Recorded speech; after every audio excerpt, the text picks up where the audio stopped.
So, plan for today is after doing the daily quest, I think I'll go for this quest maybe. And then maybe I'll start this one. I don't know if I'll finish this quest that quick though. Probably not.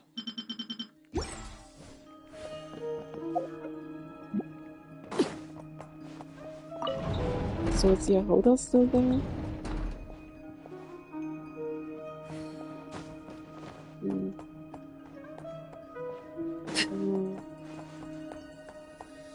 Yeah, what's she doing here?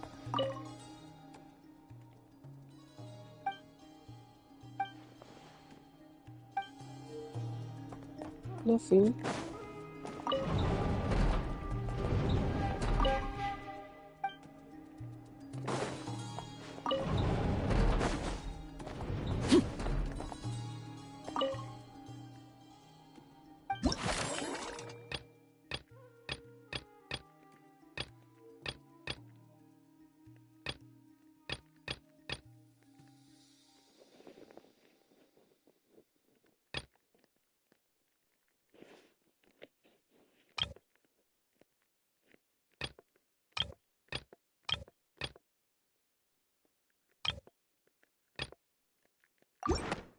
I don't know what's the point of this.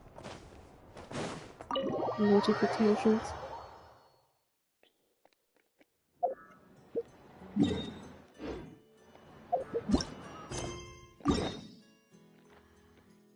Not cry this time.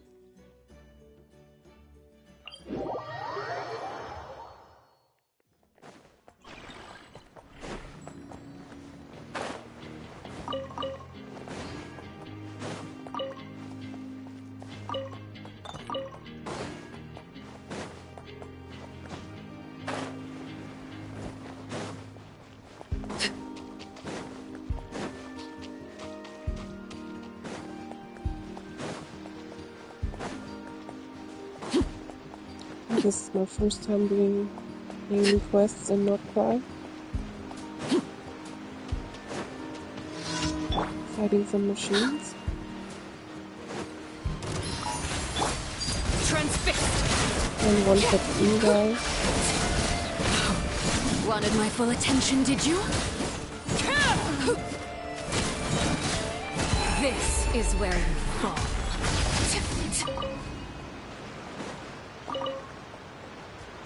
This is where you fall.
I don't know if I can interact with these floating objects.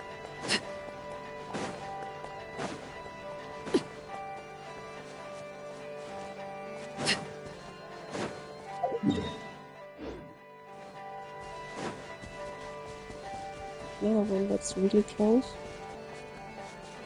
I need to teleport anywhere.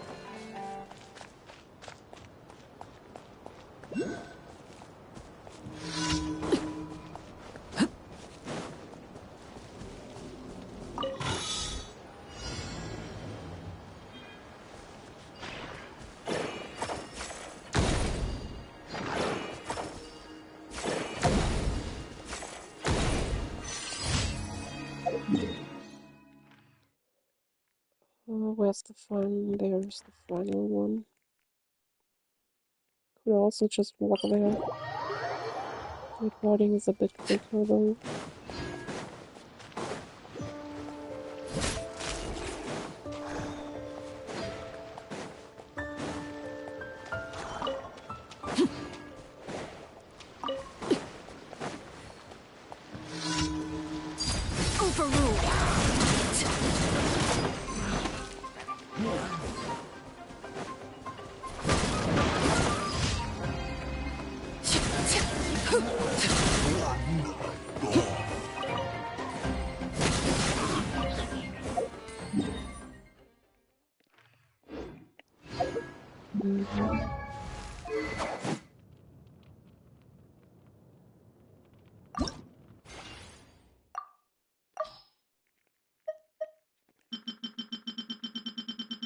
That's not enough.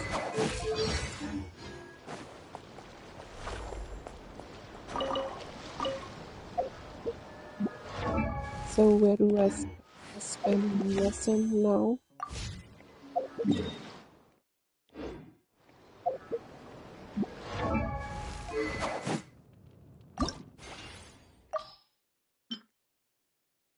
Ooh, I don't have much more. I think I should spend it on more. Yeah.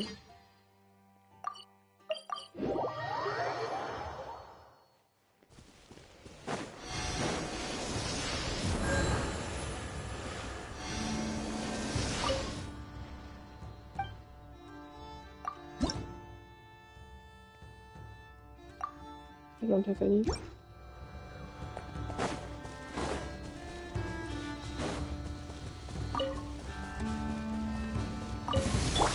Visualize! Change of plan. Transfix!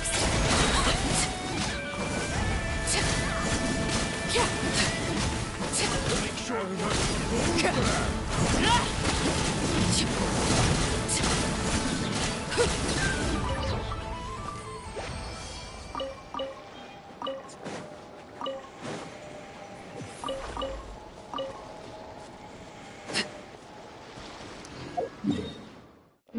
Next one is also inside already.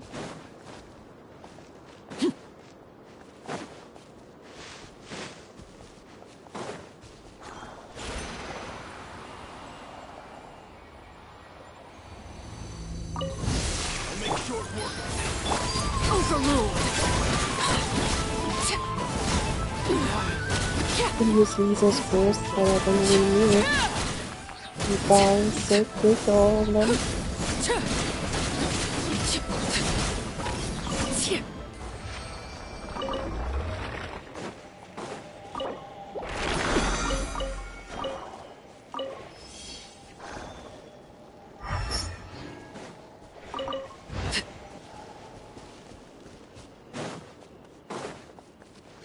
use the force authorized. I don't need to fight them. Extract! Try not to interrupt. This one is probably tougher.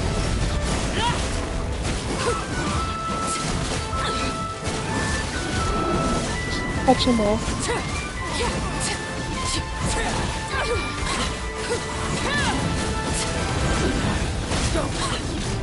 Witness my rise. Reconstitute. You're in for a little shock. Come a little closer. You're in for a little shock. You're in for a little shock.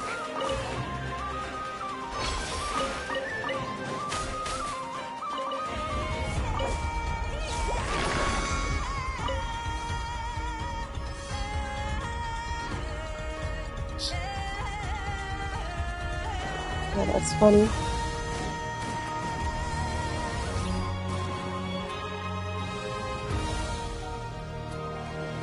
AI.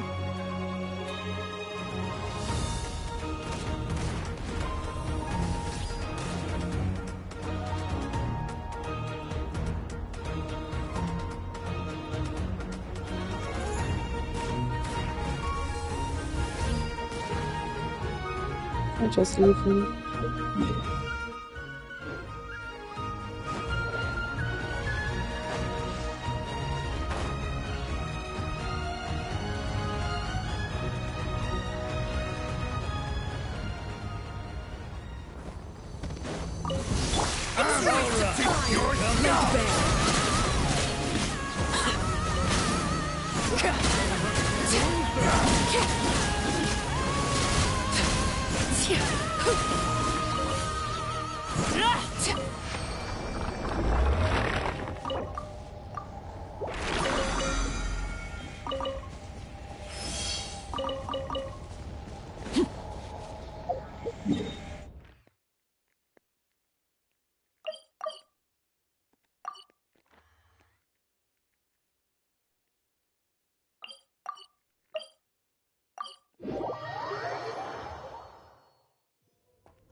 Janice, will you?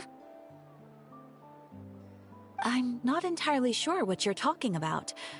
But rest assured, I protect client and adventurer confidentiality as a matter of principle. Phew! That's a relief. Paimon does not want to get an earful from her. You won't snitch. I'm not entirely sure. Phew! You won't. I'm not entirely. Okay, I can claim my rewards here, I guess.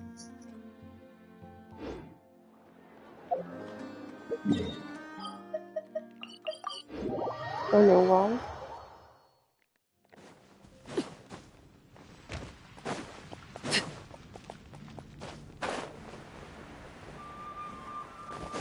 Ad Astra. Thank you for complete. Maybe because I started Ad that Astra quest at version 6.3 quest.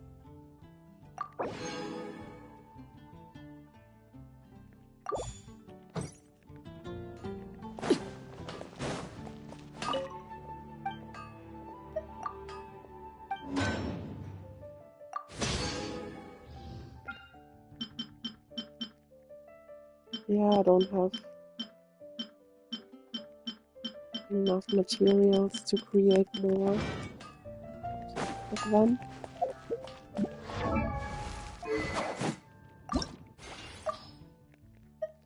And 71 still isn't enough to get me to level 90.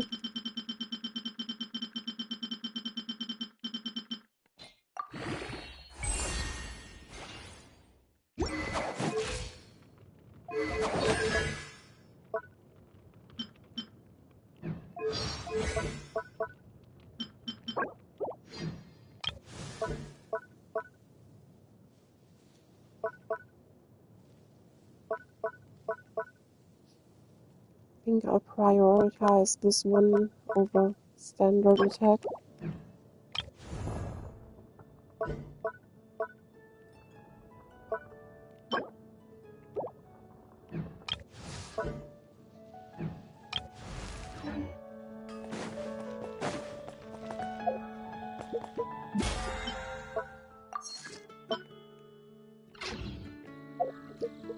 And the noise, that's that I'll check this one. Something about finches in Natlan. Haven't been there yet.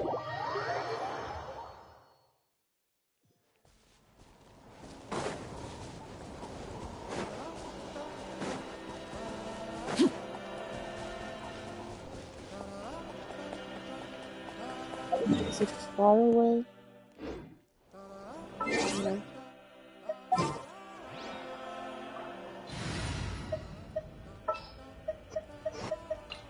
You can tell me.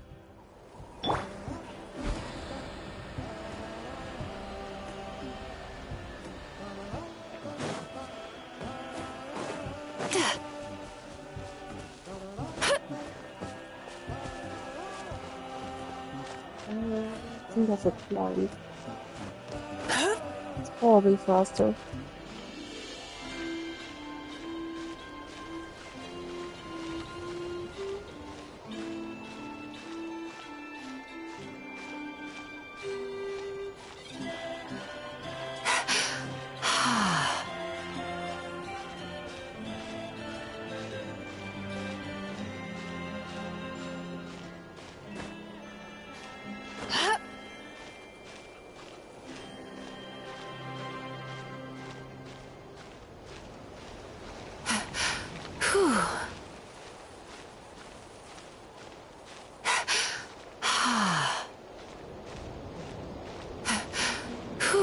Stamina should be enough.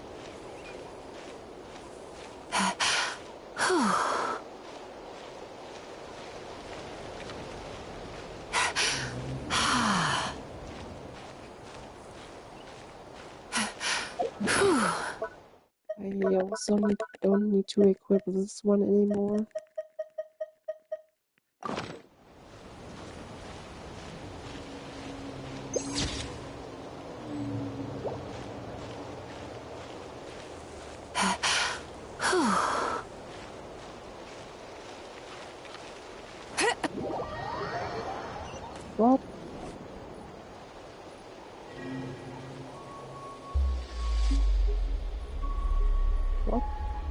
Why?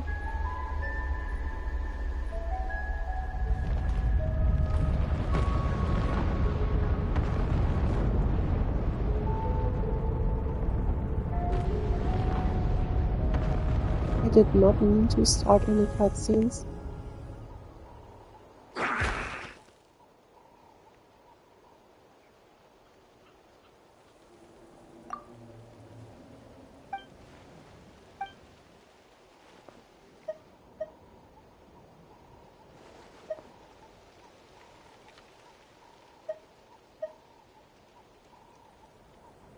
Ah, Pie Killer?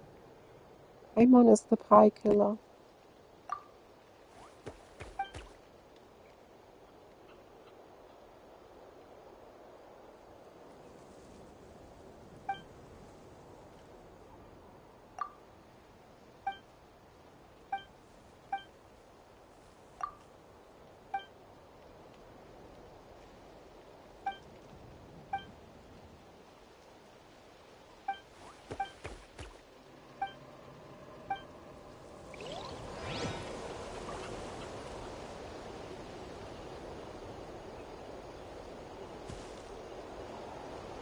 Here's the mountain that I just scaled. Some...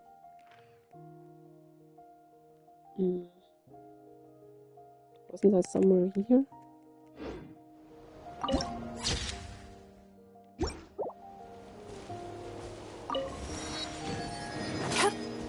Sweet dreams!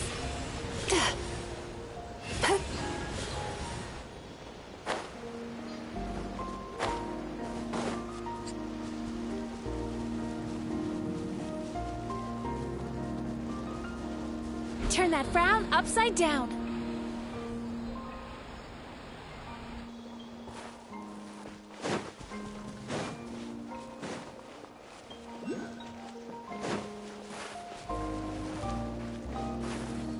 Sweet dreams!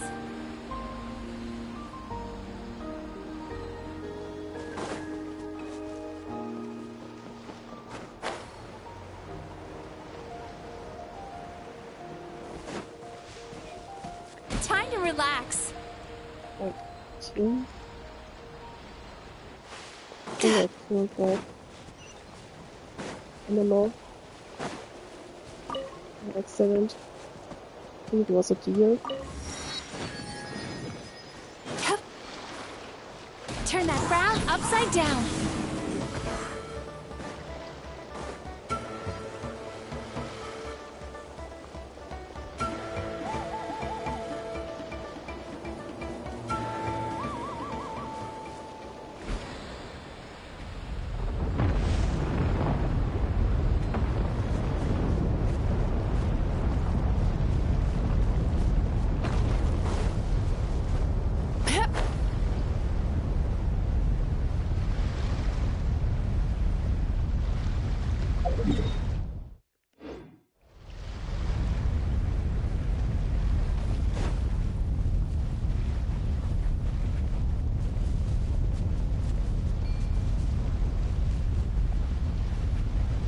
Time to relax.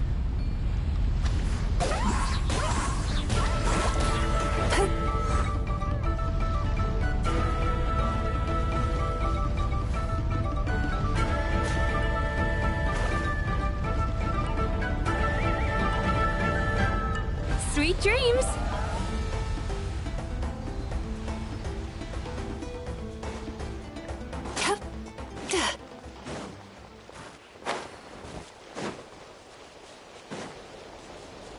There's supposed to be a scholar somewhere Time to here. relax.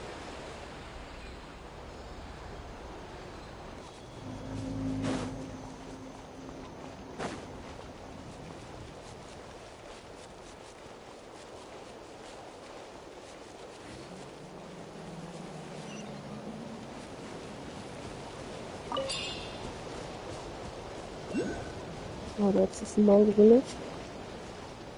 And there's already a bird. I'll go catch the bird.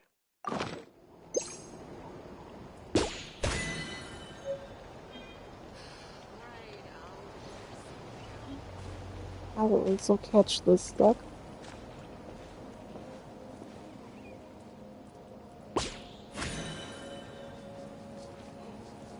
I can't be caught.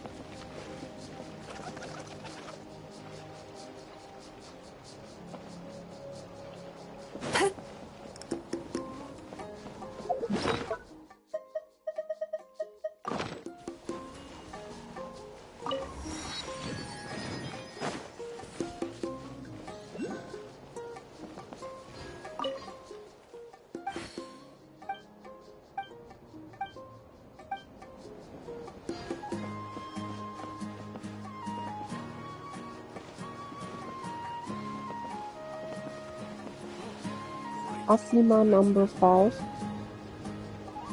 is a scholar and he's with a finch.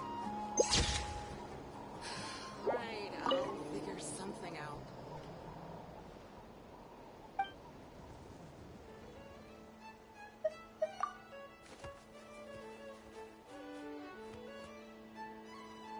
Communicating with the finch.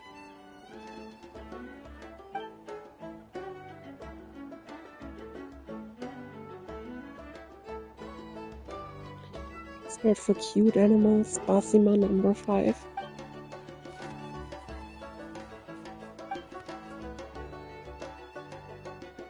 Yeah, it's quite cute.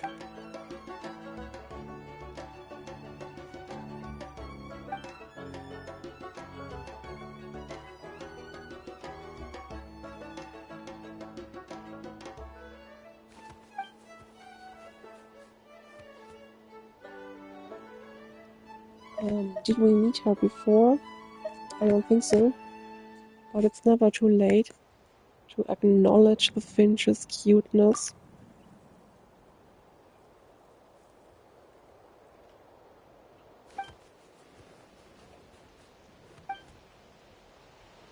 What?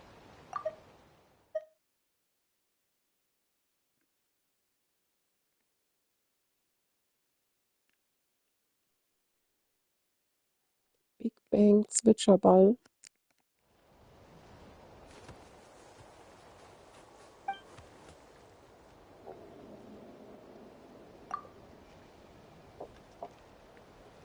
Yeah, let's play some jump minigame.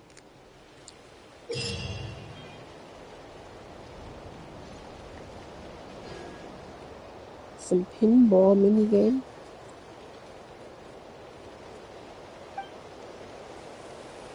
And is the finch the ball or something? Great. Thanks again for your help.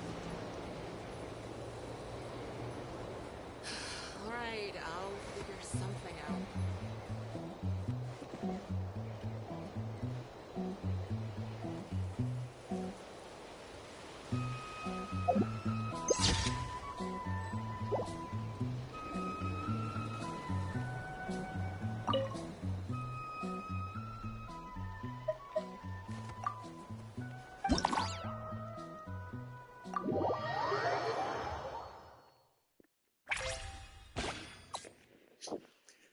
So the finch really is the ball, it seems.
So do I aim for the point?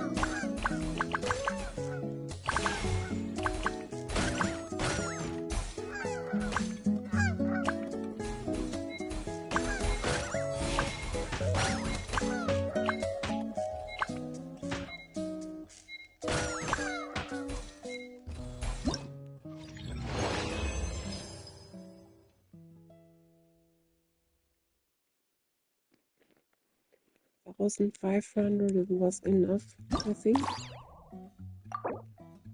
Yeah. Not for all rewards. Next one then.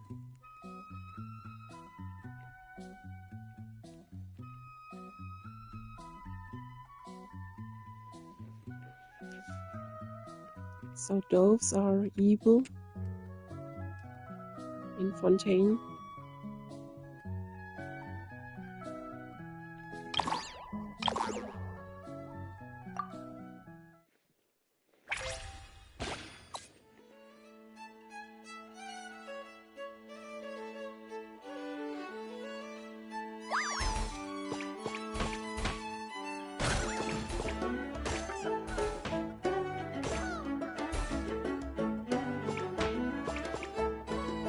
These doves also appeared in the first one.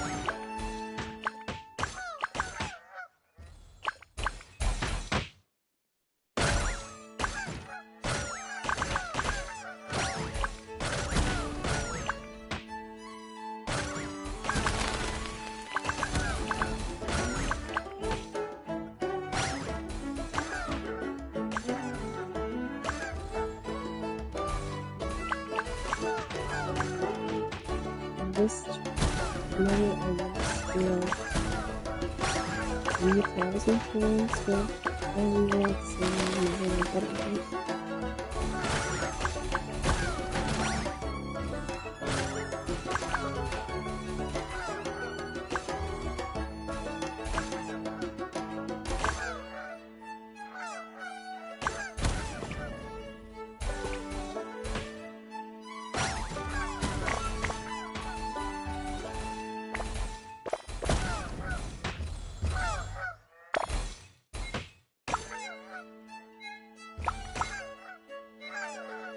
Just realized that I actually make elf-like noises when I hit them.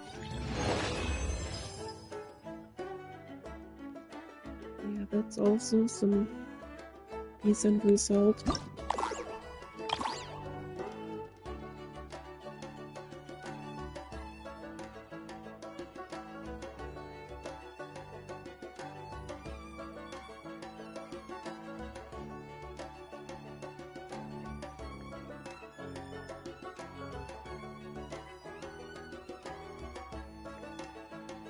So the dogs are using some fruits to protect themselves.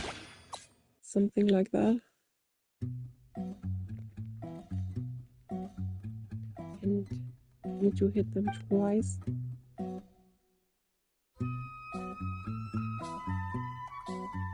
Also there's an item where I get 2 more these balls.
think I should insert reward this one.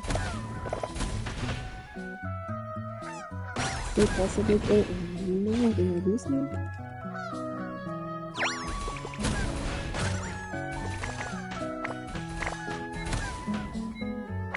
Oh, I should have used that item.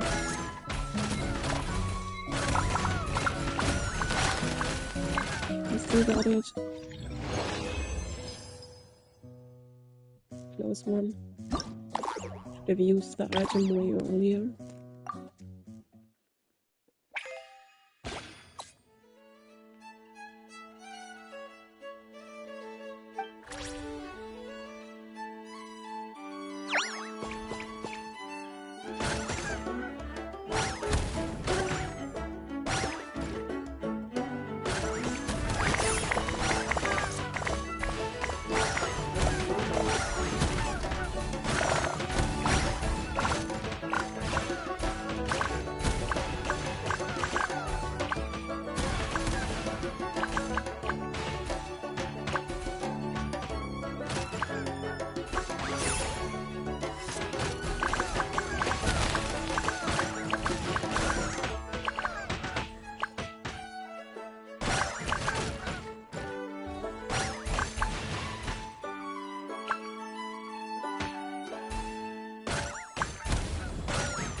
So the additional break disappear at the same time.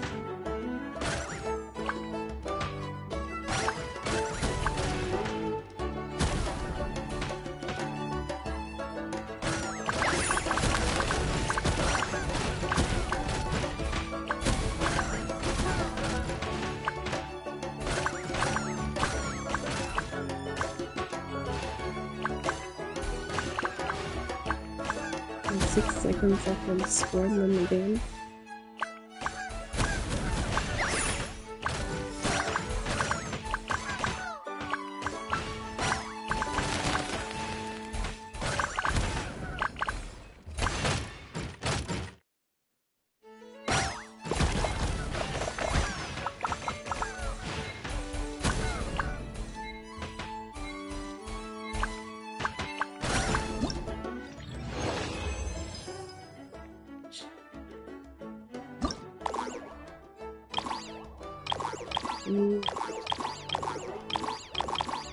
These ones aren't available yet. So I need to wait at least a day until I can beat the rest of the minigame.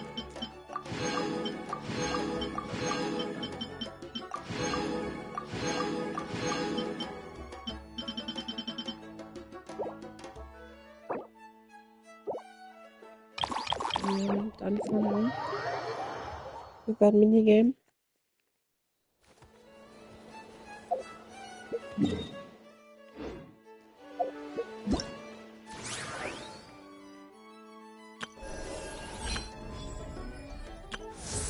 Not like a bad minigame, I think.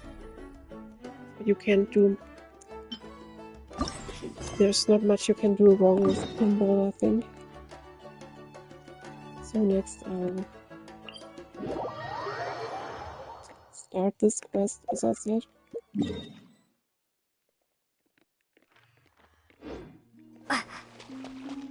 Meet up with Kalanvina.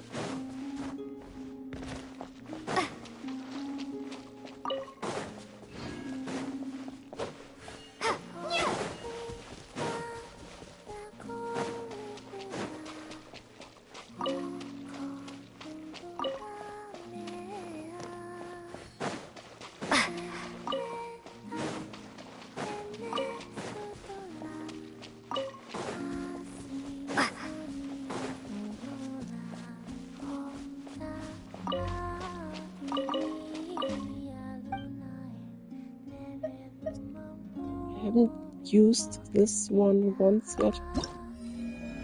Don't know what I'm supposed to do here.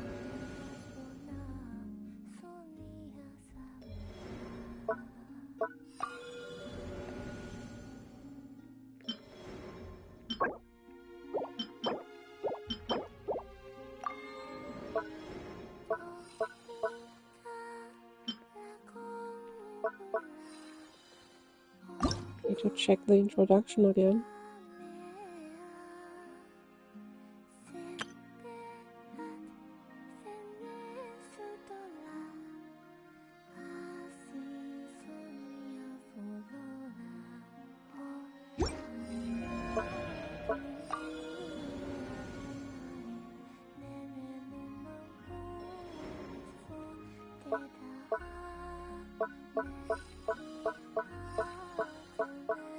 Oh. I have no idea.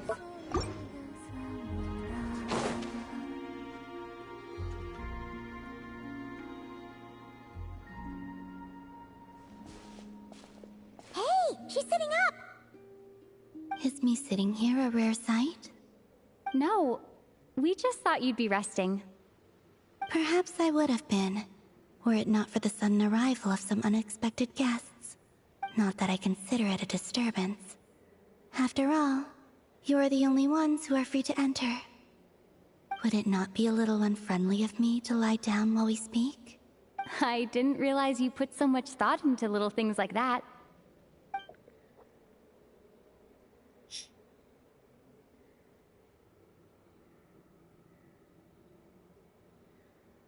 Only sometimes. There have been moments lately where I think about you and your companions. They are warm, mysterious, and cozy memories. Very few of my past memories are anything like that. They say that travelers return home bearing bags full of souvenirs. But my luggage was empty, and I believed it would stay that way. Return home? So, you're still planning on returning to the moon? Yes. This planet continues to reject me, reminding me that I do not belong here. If I remain in Teyvat, there will come a day that I disintegrate. And I don't mean reduced to dust, or turned into food for the flowers. I mean, I will cease to exist entirely. Alright then. Well, we're sure gonna miss you.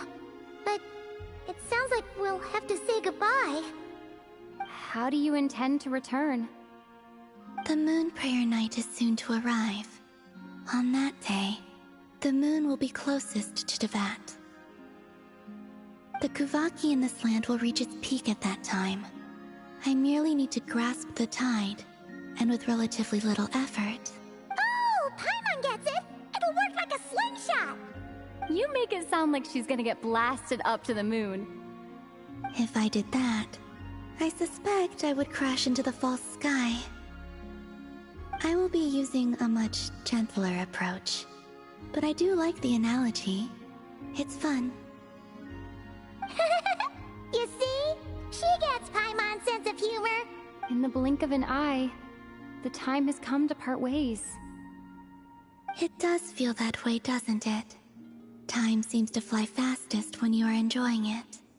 I have always thought of myself as a wanderer on this earth, and it has never expressed any desire to keep me here. Yet, just as I plan to depart, it tugs at my arm. Is this a gesture of affection? Or is the world mocking me? Oh. Were you hoping I can answer that? Yes. You are a traveler, so you must have a lot of experience in this area.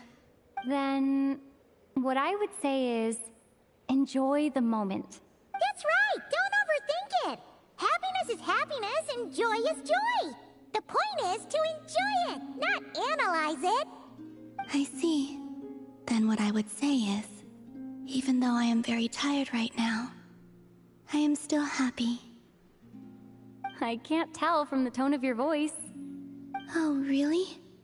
You don't think I sound happy? I'm just kidding. I could tell you were in a good mood today from the moment we saw you. Ah, a joke. Albeit not a funny one. Anyway, I assume you're here about you-know-what. Give me your hand. Actually, it's not that. There's something else we wanted to discuss with you. Oh, Then, do you still want to give me your hand? Or not? Sure.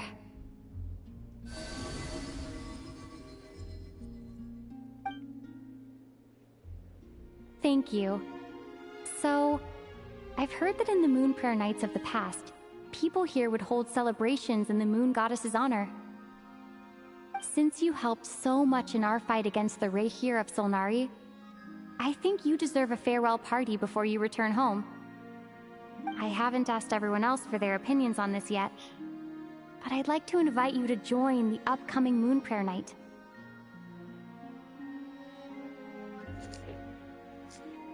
I've never joined a Moon Prayer Night before. I'm not sure what I would even do.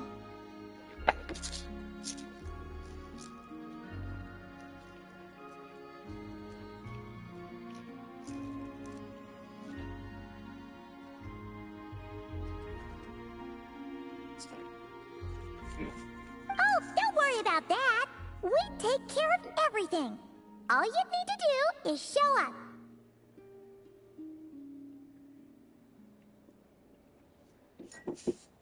Of course, there's no need to force it if you're not feeling strong enough. It's just, this kind of felt like a golden opportunity.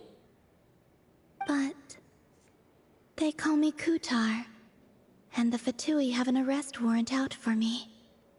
I shouldn't appear in public right now.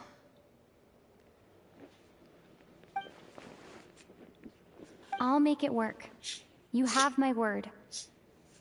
Yeah, we got your back. Well, she does. Paimon's actually not too sure what she's planning. All right, if you're sure. I will not refuse your invitation. I suppose it wouldn't hurt to pack a few more sights from this world into my suitcase before finally learning what my homeland looks like. Oh, if you see Lauma, please tell her that my answer to the question she asked me is neither yes nor no. Forgot which question that was. Rather, it is. There is no need. That was kind of cryptic, but sure. Guess it's between the two of you. We'll pass along the message. Bye for now. I guess I don't even know what they were talking about.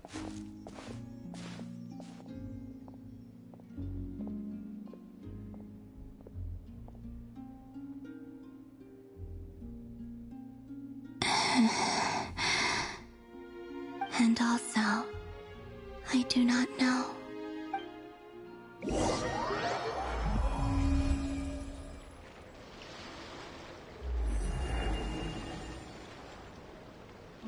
Since she's agreed to join the festival, let's go see who else wants to take part. Lauma's gotta be the person most familiar with the Moon Prayer Night. We should start with her. Also, what exactly is your plan to keep her safe? I'm not sure yet. I'll figure something out. What? Are you serious?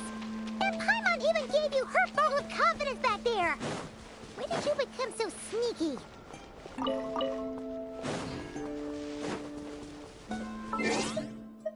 They could say that she's just cosplaying the moon goddess and not the real moon goddess. This Something like world. that.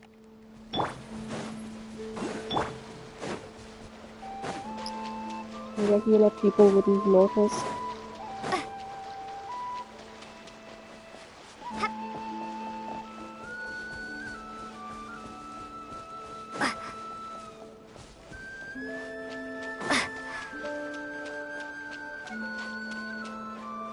How did I miss that one?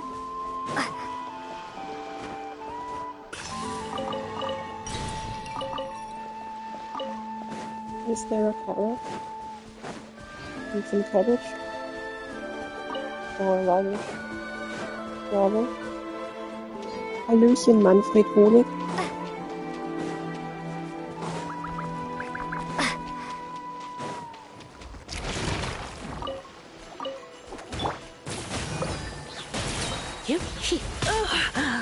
My.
Irgendwo hier ist auch so ein Dings.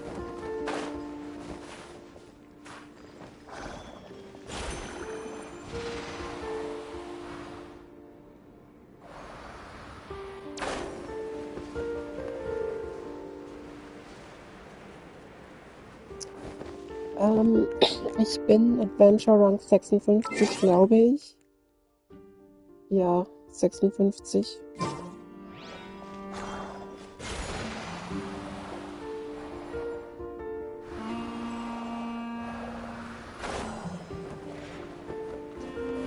Ja, keine Ahnung, wo der ist.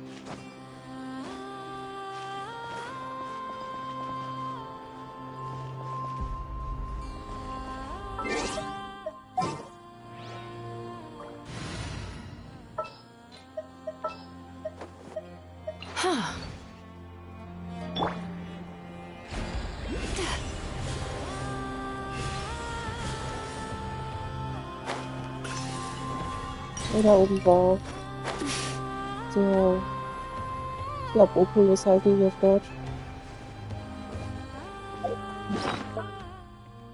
Mal schauen.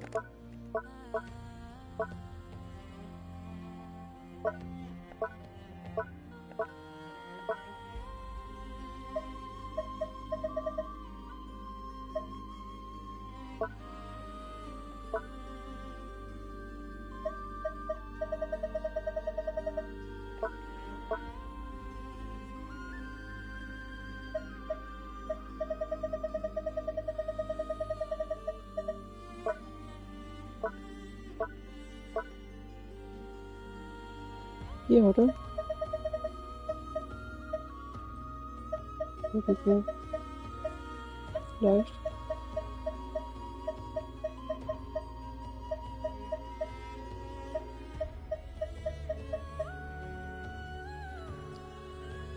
Oculus.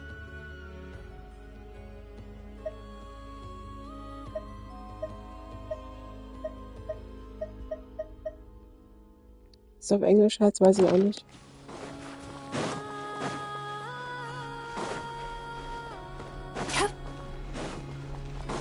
Turn that frown upside down.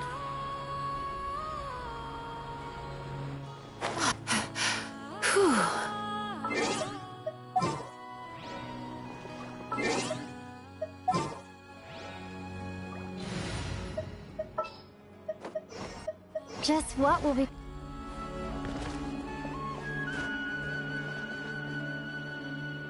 Laube. It's us! Huh? Varka? What are you doing here? Beats me. I had a bit too much to drink last night, and when I woke up, I was on Hisi Island. It's ein Säufer. Mr. Varka is helping to oversee Nasha Town's preparations for Moon Prayer Night. He is here to go over some details regarding the decorations and custom cloth designs. Right, yeah, that too. What do you mean, that too? Yes. Celebrating this festival is a long-held tradition here in Nodcry. On this day, the crescent moon at the top branches of the verdant crest turns into a full moon, and the moon prayer blossoms bloom with a special radiance. It's an especially welcome event coming off the back of all that nasty business with Rare. Everyone got put through the ringer recently, and now they're looking to turn their fortunes around. The big shots in town all agree that a big, lively celebration is just what we need to rebuild people's faith in this place. No wonder Catherine said the people weren't so bothered about the religious element. That's right. It's become more of a local custom by this point. The celebrations have little to do with whether the religious stories behind this event are true or not.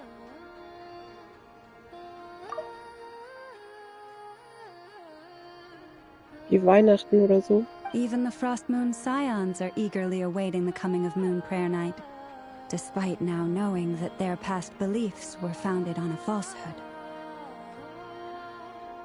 That's fair. It's a bit like the lantern ride in Liyue. It's a chance for people to enjoy themselves, not debate the existence of the Adepti. Nothing like Christmas in the real world.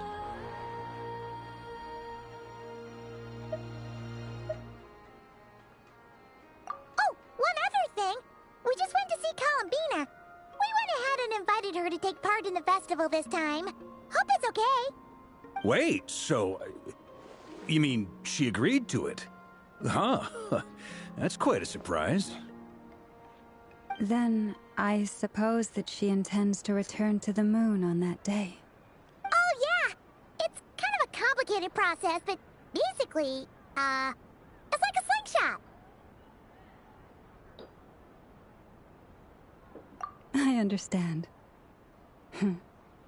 In truth, I had a feeling that she might make such a decision. Well, if Kuthar has decided to participate in the festival, we should prepare accordingly. Yeah, exactly. She was saying how it could be risky for her to show her face in public. We were wondering if there was any way we could hide her. Unfortunately, the people who carved the statues did an excellent job of capturing her likeness. It will... Darn! We may have bitten off more than we can chew here. Nah, don't sweat the small stuff. We can handle that. Huh? Are you saying you have a plan? Not as such, no, but the most important thing with a festival is to keep the mood light and your spirits up. You can't go preparing for a festival with those long faces. You'll never convince anyone to enjoy themselves. The Mondstatter spirit is strong with this one. As it happens, I agree with Mr. Varka. Let's start by making our appreciation for Kuthar the beating heart of the festive atmosphere. And who knows? Once we get the ball rolling, perhaps everything will just fall into place. Hey! Did you catch that? Lama said the thing! Or close enough, at least.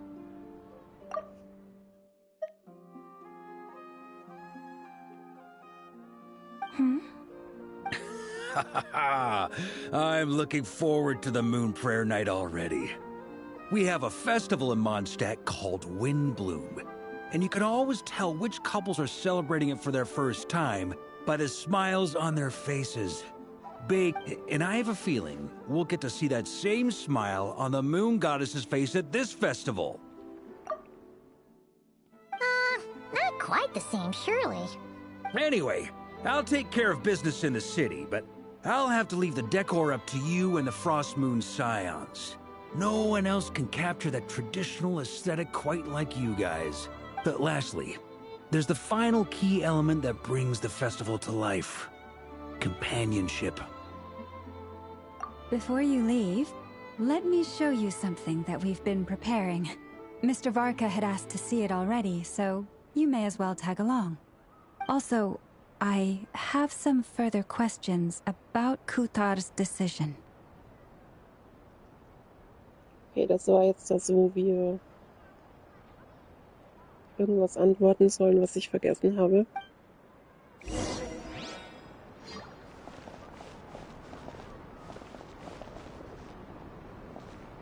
Aber Paimon weiß es sicher noch.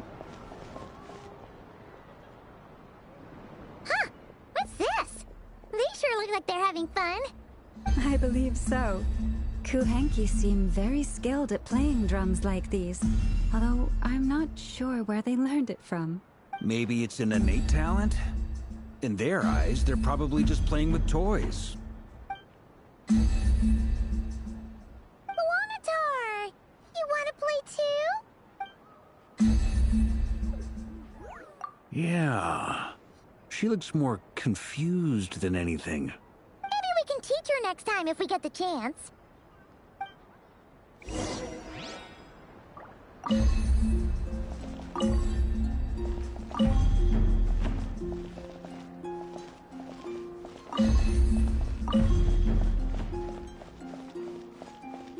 What are these floaty things? hang them from buildings in the city during the festival. When you look at the sky through them, it creates a lovely misty effect.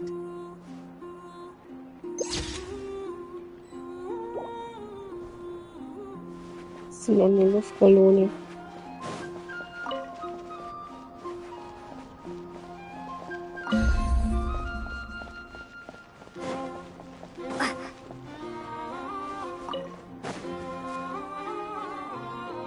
Everyone seems hard at work. They're preparing items for Moon Prayer Night. For instance, the sculpture being made over here, Mr. Varka and I were just finalizing the details of where it will be placed. Ah, there she is. I didn't know the finished article would be so large. Not to worry, though. All the necessary arrangements have been made. Just let me know once it's ready, and I'll get some people to ship it over. You have my thanks. And over here, we are preparing a very traditional confection. Oh, look at all these colors! It looks great! Can Paimon try one? Nope. Of course.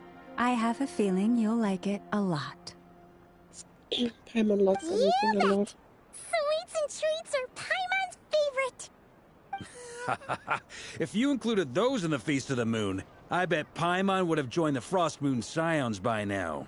There will also be verdant crests like this present in Nasha Town during the festival. The timing of Moon Prayer Night is not completely set in advance. We make a rough estimate, then observe the changes in the verdant crests and moon prayer blossoms to guide us. As such, the wait itself is a fun feature of this particular festival.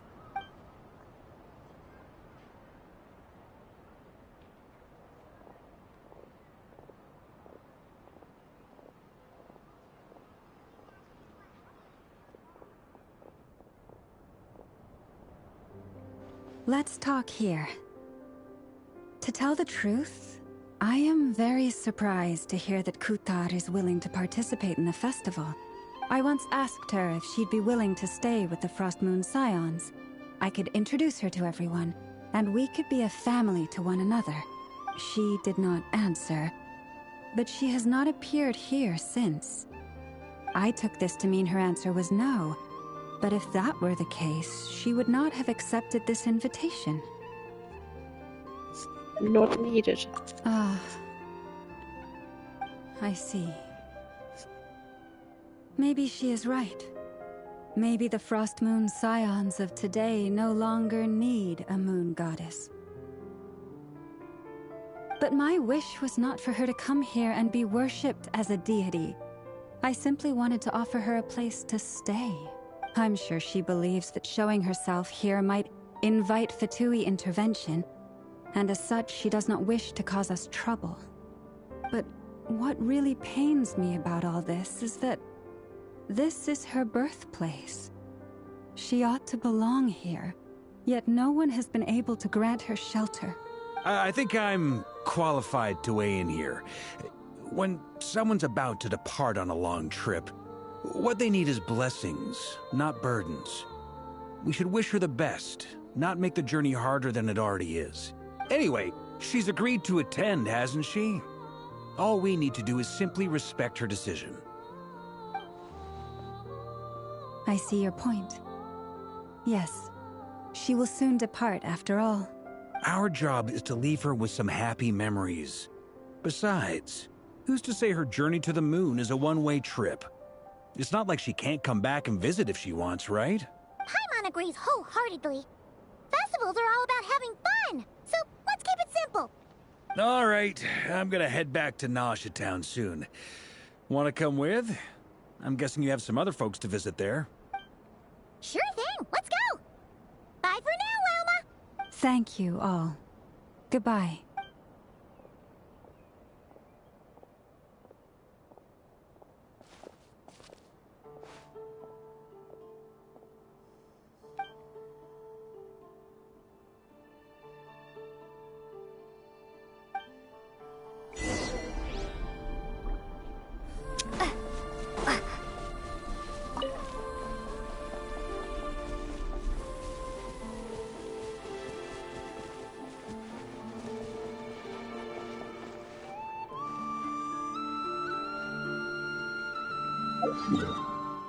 In der Nähe befindet sich ein Auftrag. Aber den mache ich jetzt nicht.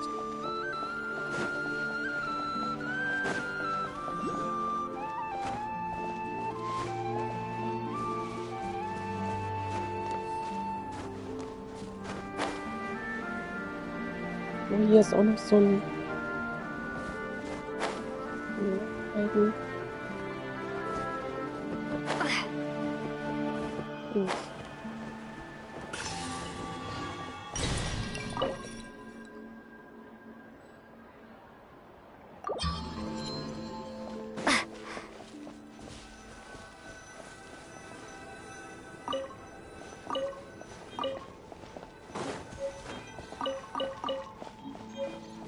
Einfach alles mitnehmen.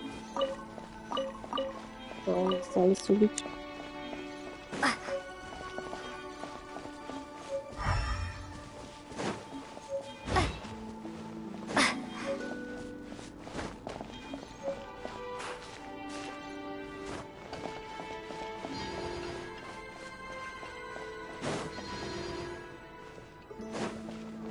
War da einer von diesen schönen Steinen? So.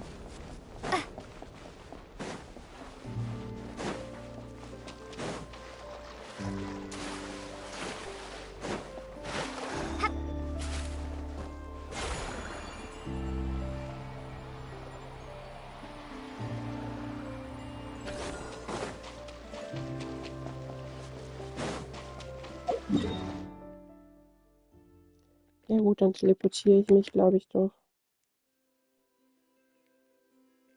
Hierhin.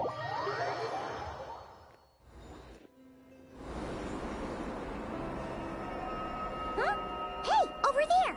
It's Durin and Albedo with Flints! What could they be chatting about? Your guess is as good as mine. Ah, Grand Master, and the Traveler and Paimon. Hello there. It's been a while. Perfect. We have some new volunteers for our investigation. Wait, let me guess. The righteous Lightkeepers are finally ready to hunt down the Abyssal Dragon? Haha. Yes, that too. Yeah, right! Oh, wait! Why does everyone keep saying that too? Well, to be precise, the facts match, but not the causality. Wait, so I guessed right? Half right! Don't act so impressed with yourself. Maybe I can explain. We ran into Mr. Flint's north of Nasha Town. At that time, we just noticed a few abyssal creatures out in the wild, but the strange thing was, I didn't detect any traces of abyssal energy on them at all. On closer inspection, we realized that they were not real monsters, but something akin to reflections in the water, or perhaps a mirage. Huh? What do you mean? Like, you could see them but not touch them? Exactly. It was very peculiar. They roared and tried to attack us, but we could not make any physical contact with them. I think I've heard of things like that happening in Nodcry before, but I don't know much about it. Yes, it's a known phenomenon. Mirage-like illusions tend to appear in Nodcry in the run-up to Moonprayer Night. From a distance, they appear quite real.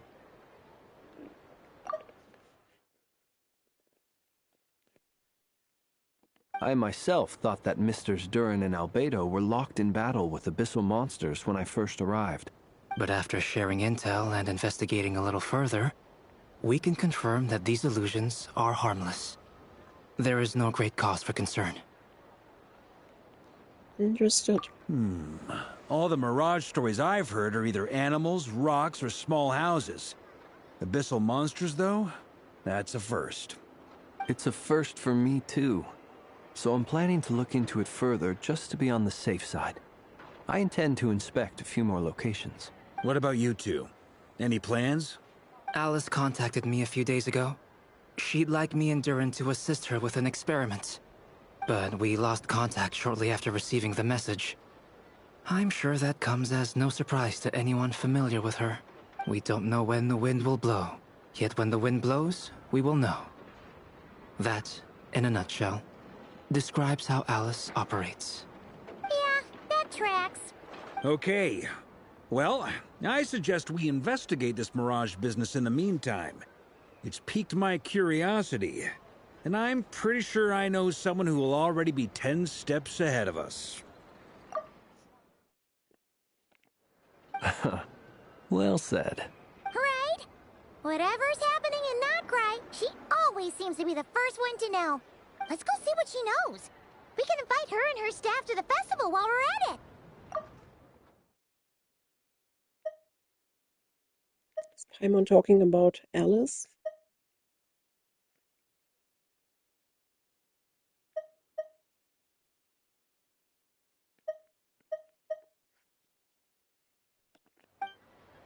What do we meet Alice through? Oh no, but never.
Falsche Tür.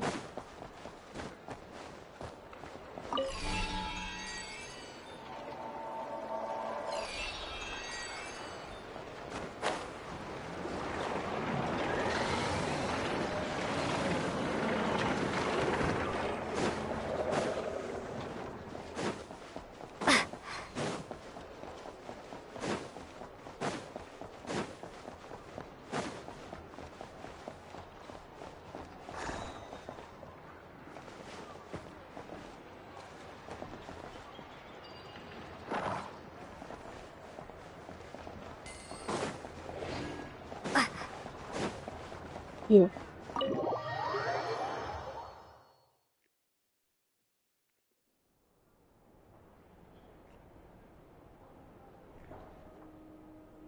You're right, I have noticed. There's certainly something a little fishy about this situation. Only a little, though. Records indicate that this phenomenon can occur in the days before and following Moon Prayer Night. That said, it has always been a rare sight in the past. The odds of encountering these phantoms are similar to looking up in the night sky, happening to see a shooting star, and managing to make a wish before it disappears. But this time, either everyone's getting lucky, or they're appearing far more frequently than usual. Yehoda's out gathering intel as we speak. In the meantime, let me check off some points of interest. First, the Abyss. The ones we saw seem to be abyssal monsters. Indeed. But we have identified one location where many more of them have made an appearance. Given the scale and nature of the phantoms, it's almost as if someone's last memories are coming to life. Or perhaps the memories of multiple people. Memories of Ferraria? Oh. So you mean the phantom monsters are hunting down the phantom humans? Exactly. The phantoms can interact with each other, but we have no means of intervening. In addition, some of the human phantoms would seem to be from the very distant past.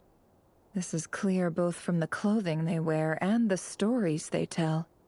They claim to be from Hyperborea, a name which I've heard from Lauma before. If this is true, it means they must be from 6,000 years ago. Did Paimon hear that right? 6,000 years? It sounds like this merits further exploration. That'd be a big help.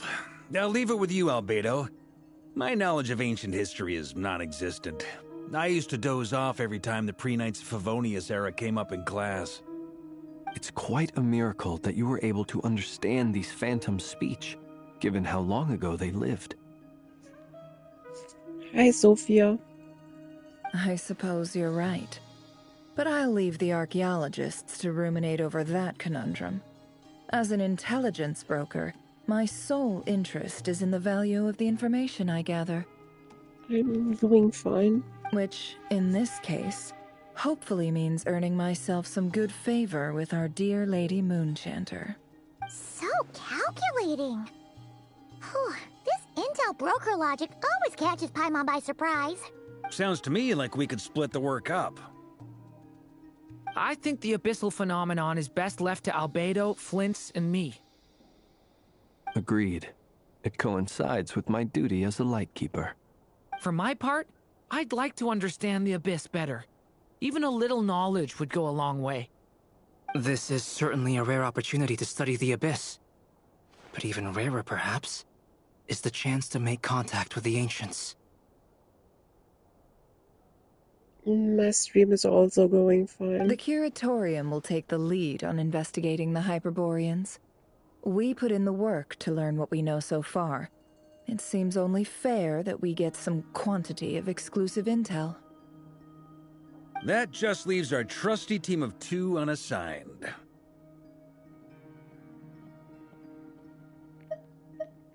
Since you became an honorary knight, of course.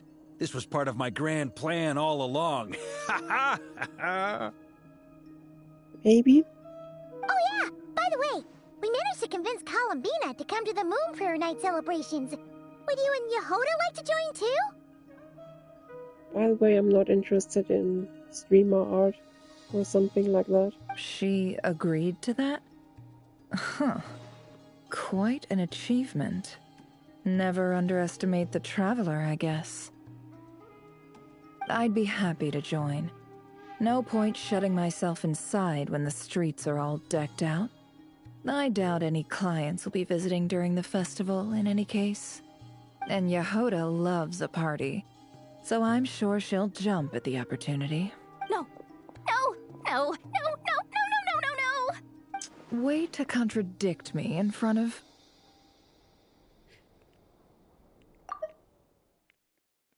So Yehoda doesn't like to party? Wait, no, that's not what I have bad news, boss! So many people. Alright, everyone inside, quick!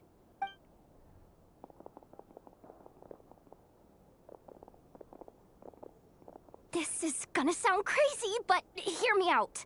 I saw one of those phantoms at Star Sand Shoal, and it was some sort of flying ship. Like a spaceship? That's gotta be the one you came to Tibet in. You said you saw the same thing through the moon marrow, right? Huh? You already know about it? Ugh, I thought I was gonna blow people's minds. Turns out I'm the last to find out. Wait, back up. You came here in a spaceship? Now my mind is blown! What's it like on the inside? Was it like flying through space? I want to know everything! Maybe another time. Yep, exactly. Huge discovery. You're the best. Second best intel broker in the world. After your boss, of course. Wow. Really? Well, I don't know if I'm all that, but... I guess that decides where we're heading next. Come on, don't look at me like that. I know the spaceship doesn't have anything to do with me, but you don't want to leave me as the only one twiddling my thumbs, do you? Fair enough. You can tag along. In that case, let's meet back here to discuss our findings once we're done. I wish everyone a productive investigation. You too.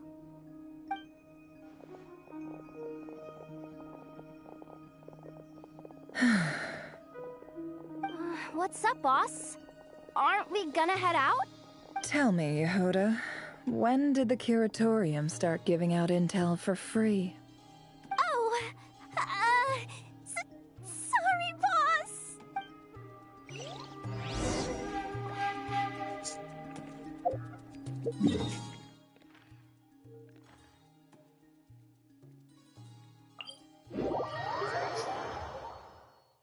Could walk there, but teleporting is quicker now.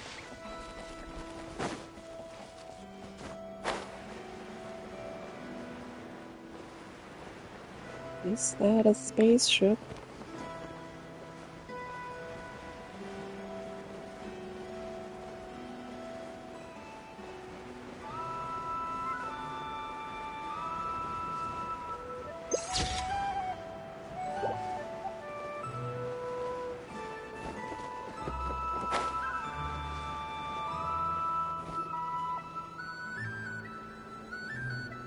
And there's people gathering around it.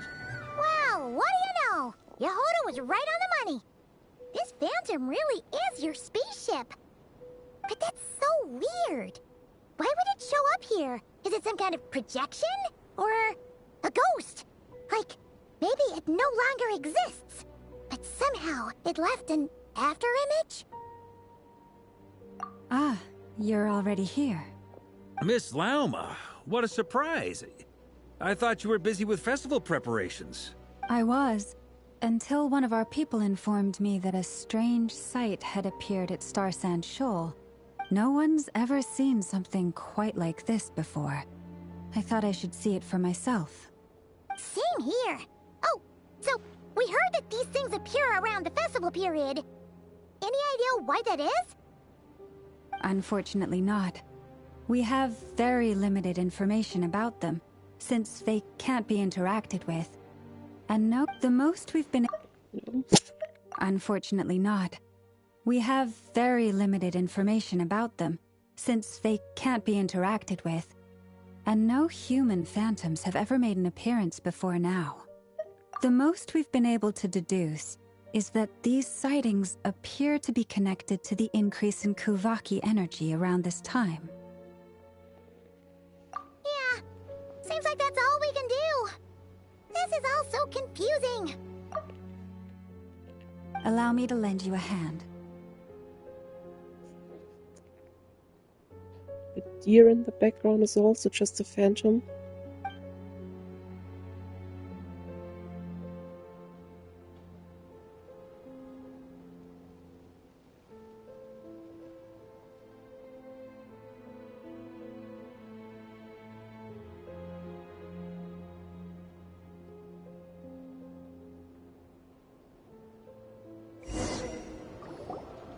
Everyone, our friend here should be able to provide us with some information. Is that a phantom Rhymehorn deer? I've heard about how the Frost Moon Scions live in harmony with the animals and can even communicate with them. That's coming in handy now, for sure. Okay. Yes, I understand. Then how about this?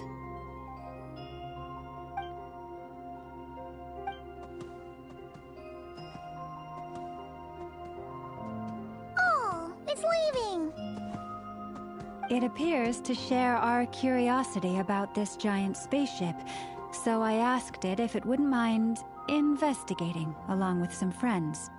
In return, I told it about some nearby spots where the wild fruit grows abundantly. We may live in a different era from these phantoms, but I trust that the terrain, climate, and ecology here are more resistant to the effects of time than some things are. Let's give them a moment and hope for the best.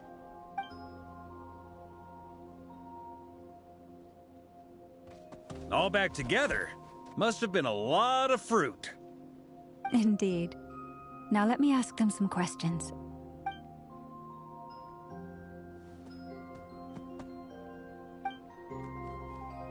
It did find a lot of wild fruit, enough for them to feast for a long while. This puffin circled in the air several times, but didn't spot anything out of the ordinary. Certainly nothing to do with the spaceship. Huh. Well, it definitely makes sense to get a bird's eye view. Indeed. Other than that, I was also thinking that the world these phantoms see is also different from ours. Oh, I get what you mean. The wild fruit exist in both times and spaces, but there might also be things that only exist in that space-time, which we can't see. Good point. Great thinking, Lauma. Blunthorn rhinos can use kuvaki to shift great rocks, but this one says it couldn't get that ship to budge by even an inch. The sniffer mole tried too, but despite being a skilled digger, it could not get through. They say that the spaceship looks robust and undamaged. It seems completely impervious to any and all attacks. Whatever lies within is well defended from harm. So, just like us humans, there was nothing they could do about this spaceship either. Yes, still, they deserve our thanks. We are grateful for all your efforts, dear friends. Now go, and enjoy your feast. I've noticed some other human phantoms gathered nearby. Come on, let's go talk to them. Yeah, that's what I would have done first.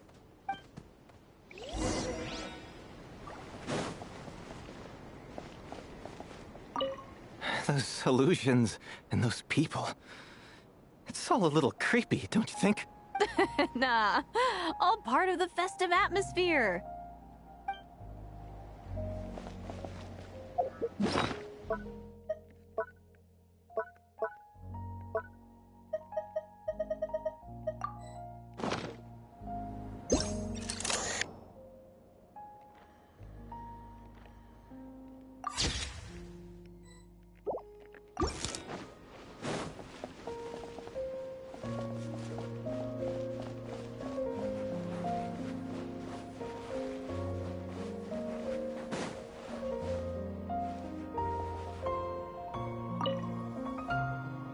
What is this thing? I've never seen it move, and there's no way to get inside. And how do I know your name? Goodness knows. My grandpa says it's been sitting here at least since his grandpa was still alive. What about his grandpa? Did he say anything to your grandpa's grandpa about it? Huh? I don't know. In all likelihood, it was here back then too. Hard to imagine something this huge could move. Guess that means that as far as they're concerned, this ship's been around a long time.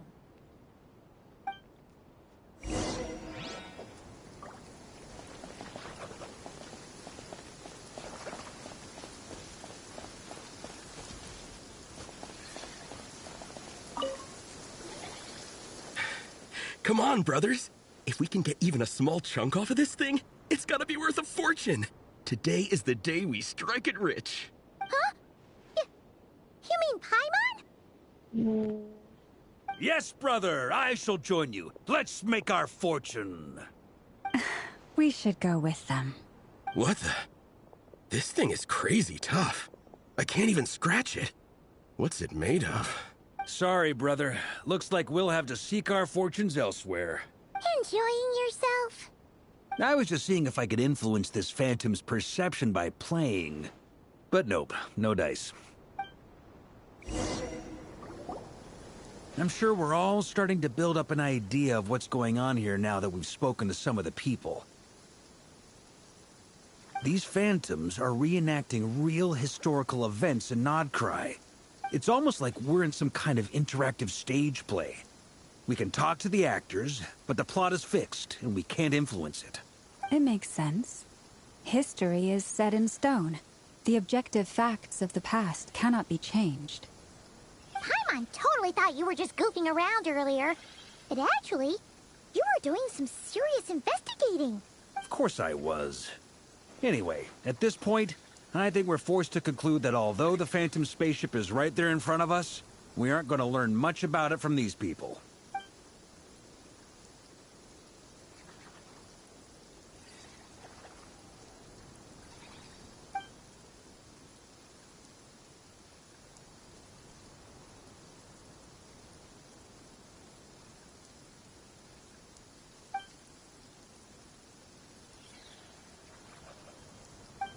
Don't be discouraged.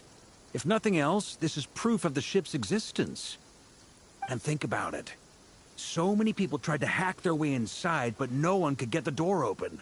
It's made of very tough material. To me, that says that we'll either find the ship itself or the story behind it. It's just a matter of time. Huh.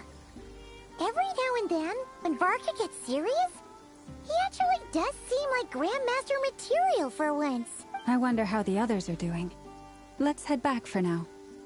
Sounds good. Also, drinks are on me if Team Knights of Favonius is the first to finish. Wait, we have a team name now? Am I in Team Knights of Favonius as well? No. You're very welcome to join. We've even got a cathedral ready for you. Isn't that technically blasphemy? You wouldn't dare make a joke like that if Barbados was in earshot. Nah, I'm sure Barbados doesn't mind a little harmless blasphemy once in a while.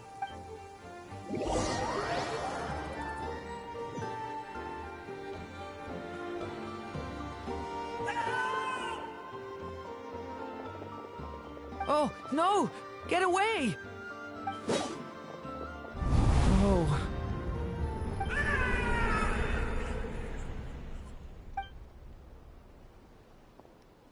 I know it's hard to stomach, Mr. Duran. But as I'm sure you've noticed, there is nothing we can do to intervene in that which unfolds before us. But we have to at least try. And try you have. But are you aware of how many unsuccessful attempts you've made now? I wasn't keeping count. I'm afraid this is the 39th failure so far. Or the 5th if we're only counting this particular victim. There are no indications that these phantoms may be altered in any way. You seem to have calmed down a little. I'll make us a fire. You should rest and have some water. Feeling any better now, Mr. Duran? May I ask a few questions? Be my guest. What exactly are we witnessing here? What happened to those people? They were killed by the Abyss. My guess would be that we are seeing Nodcry during the Conrian Cataclysm. Would that be accurate? Conria. That is correct.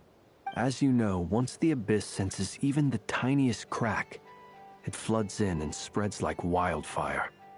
There was a time in the distant past when it permeated all of Nodcry, causing immeasurable harm. The people paid a terrible price to heal this land. Then 500 years ago, the whole of Teyvat suffered an abyssal disaster. Once more, Nodcry was dealt a devastating blow.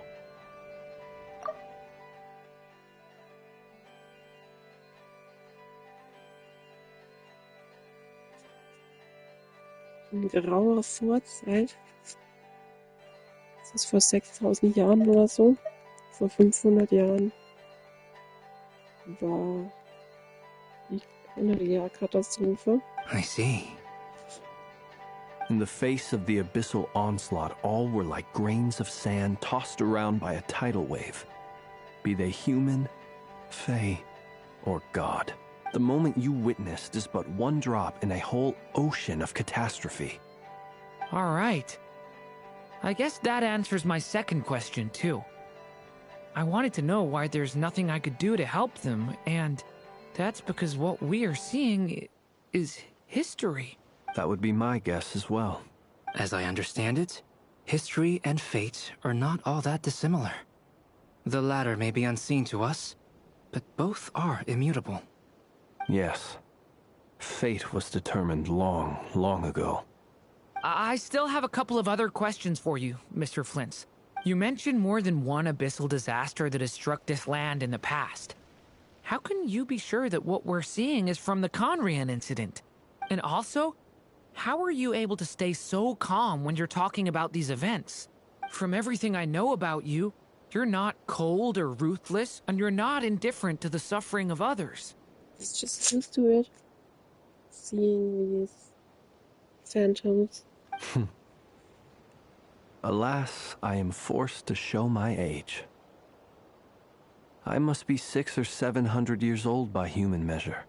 Wait, so you're not a human. One is not easily moved by history when one has witnessed the truth firsthand. So he witnessed the catastrophe of Canria. I'm sorry. You needn't apologize. Your passion is a good thing to have. Treasure it, because someday you may find it in terribly short supply. Now, at the risk of offending you, I have a question in return. Your curiosity toward the abyss, is it born from hatred or because you sense its call?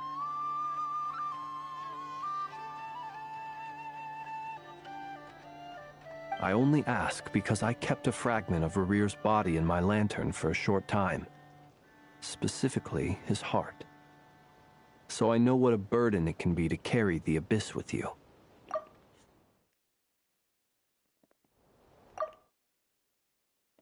And I hear its power growling from somewhere within you. In my eyes, your mere existence is a miracle. My honest answer is... I don't know. I don't think I have the confidence to say for certain. What I will say is the abyss is not the only issue that haunts me. Even before I became who I am today, the question dogged me constantly. Should I even exist at all? My doubts remain unresolved. But when we fought Rarir, something became a little clearer to me. Sometimes it is the darkness within us that allows us to achieve the impossible. I certainly got the sense from your 39 attempts that you were trying to achieve the impossible. It sounds like you've resolved to see the truth for yourself. Absolutely. In that sense, he and I are quite similar. Then I wish you every success. I look forward to the day of your transcension. Well, if everyone's caught their breath, I suppose we should head back. Oh, and one last thing. I'd appreciate if you kept our discussion about history a secret.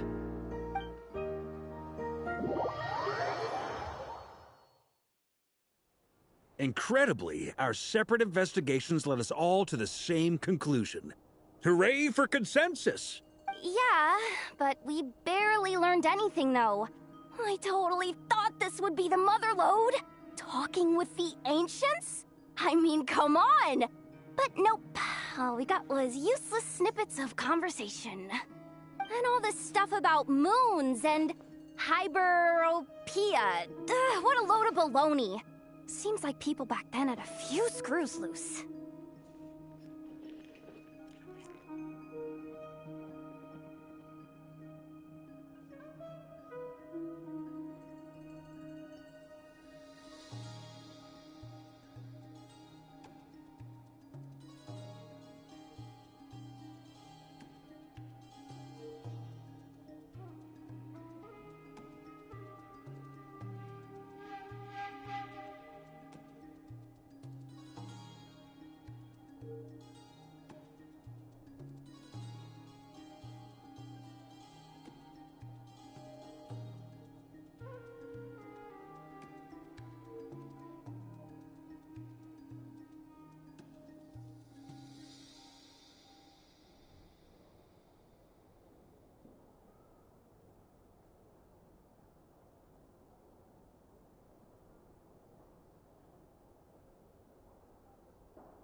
I understand your frustration.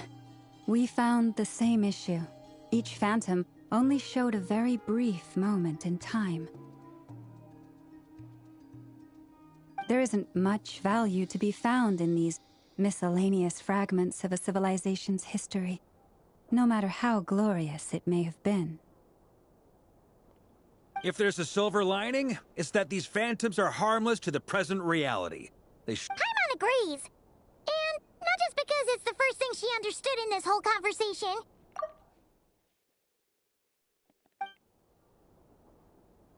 You look disappointed, Nefer. Is something the matter? What do you think? We all worked our tails off, but the only one to gain anything from it was you, Lady Moonjanter. Well, please do share the Hyperborean records with me. I will gladly inscribe them in our people's documents.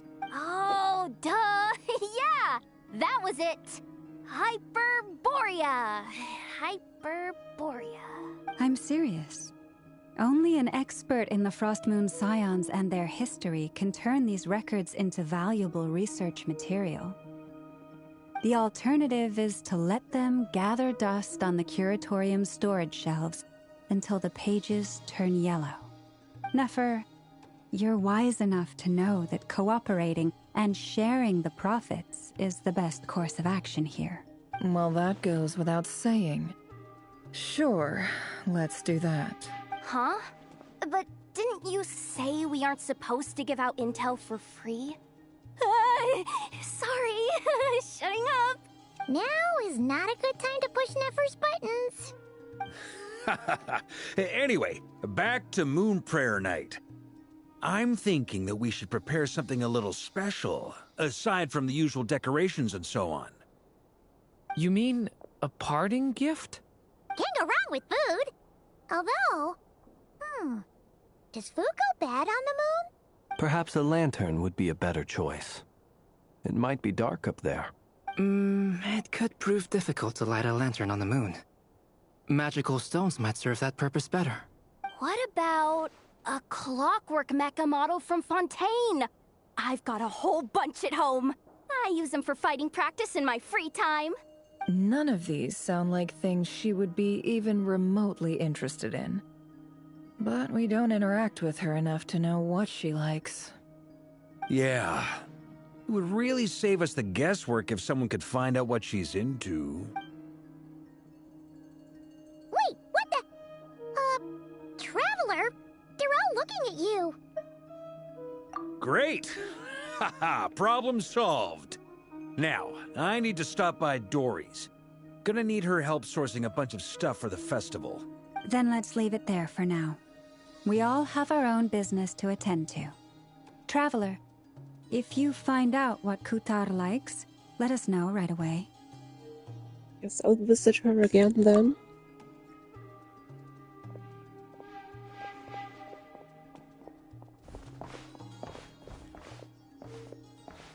Is something the matter?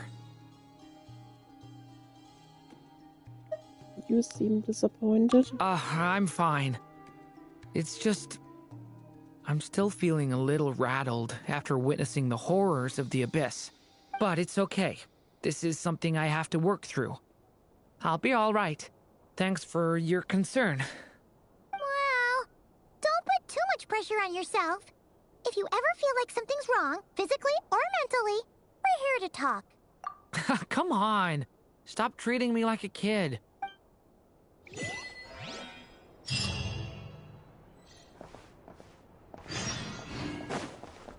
Could you do me a solid and try to smooth things over with Boss Neff?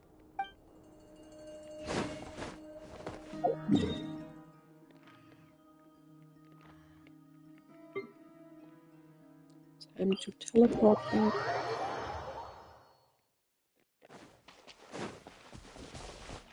Don't think I can enter this cave without using the teleport anyway.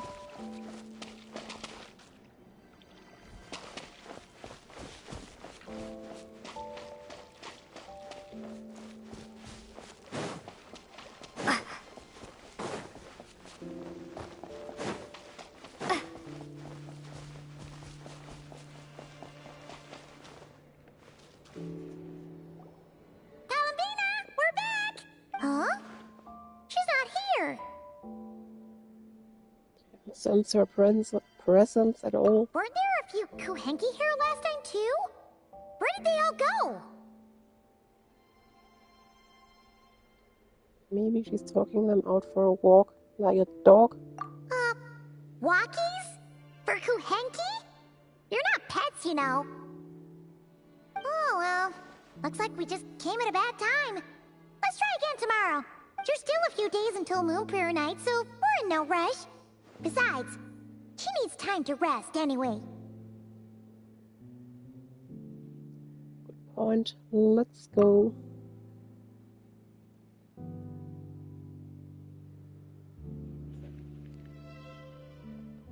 Kalamina! Are you back yet? So they're trying again tomorrow now? Oh, how strange. Looks like she still isn't here. Maybe the Fatui found her. Right? It's not like her to spend so much time outside.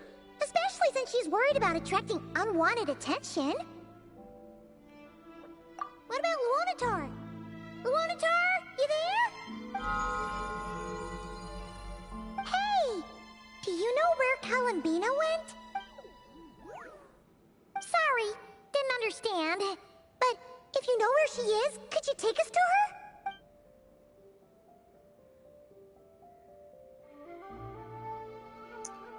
Doesn't know either. Yeah, that's even stranger. Look, the flowers. What's with the flowers? What about them? Oh, that's not good news. They change color when Kalambina gets weaker, right? And they look super pale right now. Have to find Lauma. Good idea. She might know what's happening.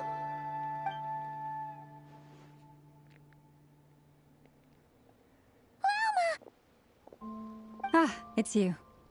How is Kutar? Is she okay? She's missing. Did she visit the Frost Moon people? No, she hasn't. I came here to check on her after I noticed the flowers had changed color. Based on past precedent, she must be very weak right now. Even getting up to walk would be a struggle. It seems unlikely that she wandered off outside. Not to mention that she doesn't do that at the best of times either. So yeah, this is super weird. Someone came to the Silver Moon Court. If it's called like that in English. No. Very few people are in the know about Kutar's whereabouts. And if anyone suspicious had visited, they'd have left some sort of evidence. Come on, let's go to Nasha Town. If anyone has seen her, someone there will know about it. It's not Cry's information hub after all. Makes sense. Let's go!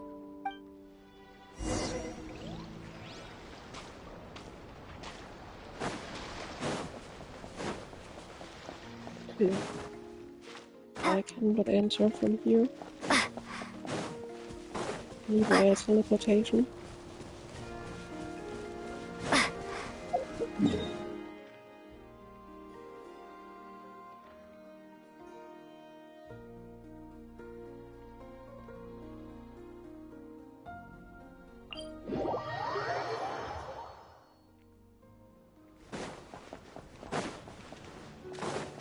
So that's the person that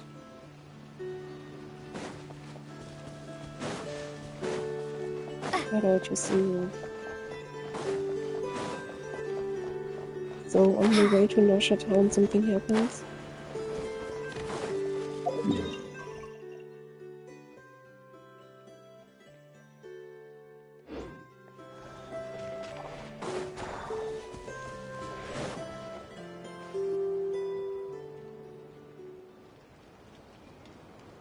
Wait a moment. Is it just Paimon, or is this stall kind of suspicious? It's never been here before, right?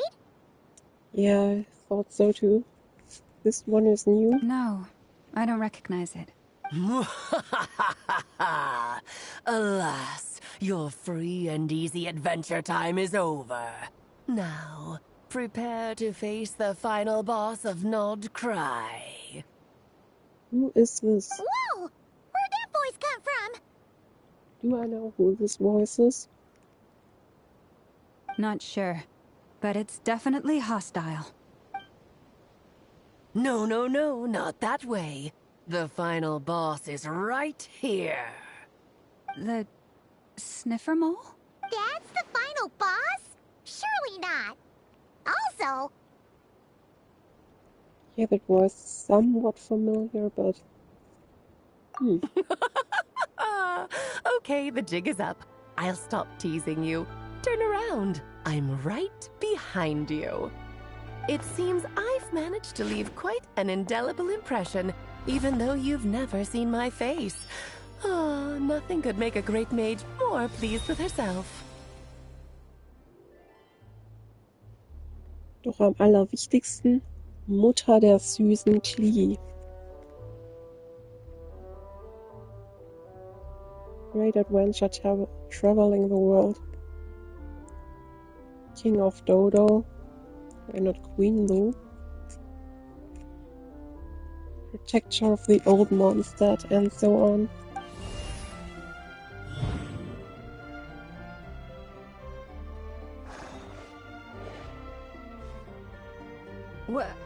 What is going on? I've heard that all the big shots in Teyvat have long, wordy titles that stun people speechless when they make their entrance. Unfortunately, none of them are affiliated with the Hexen Circle, and we ourselves keep a very low profile. The notorious name-dropping doesn't quite work for us. Still, I, for one, think I'm really quite amazing. So that didn't stop me from coming up with a title anyway.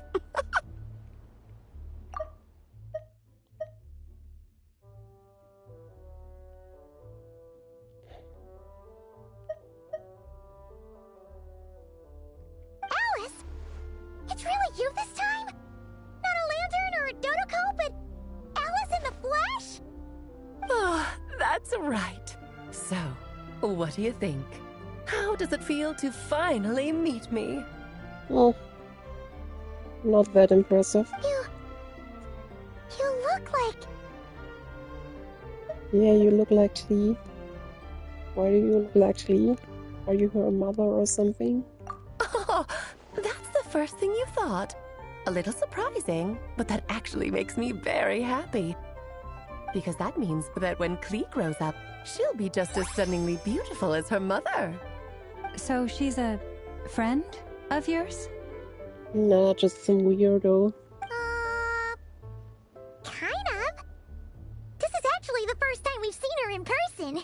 I see. Madam Mage, that was, quite a powerful entrance.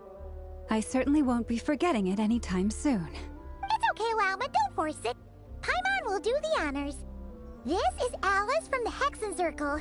She's a friend of ours. And of Arcus, too. That's right. She's a good person, just kinda unpredictable. Well, what is the human heart if not unpredictable? If we could not do as we please, how would we differ from machines? I am Lauma, Moon Chanter of the Frost Moon Scions. It is a pleasure to meet you. Oh, I know. Before you got here, I spent a good, 15 minutes getting up to speed on Nodcry's present situation. In other words, I've read the whole in the last episode part, so we can skip the pleasantries. Fair enough. Well, Miss Alice, I can already tell that you have quite a unique personality. He'll get used to it. Paimon sure is. So anyway, what are you doing in Nodcry, Alice? Oh, I thought I told you already. This time, I'm the final boss. And what a formidable foe I shall be. Powerful, confident, decisive, and good luck finding my weak spot. You will never succeed.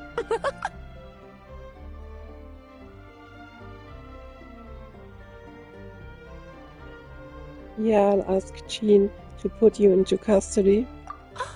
Oh, drat! My one weakness, and you found it in an instant.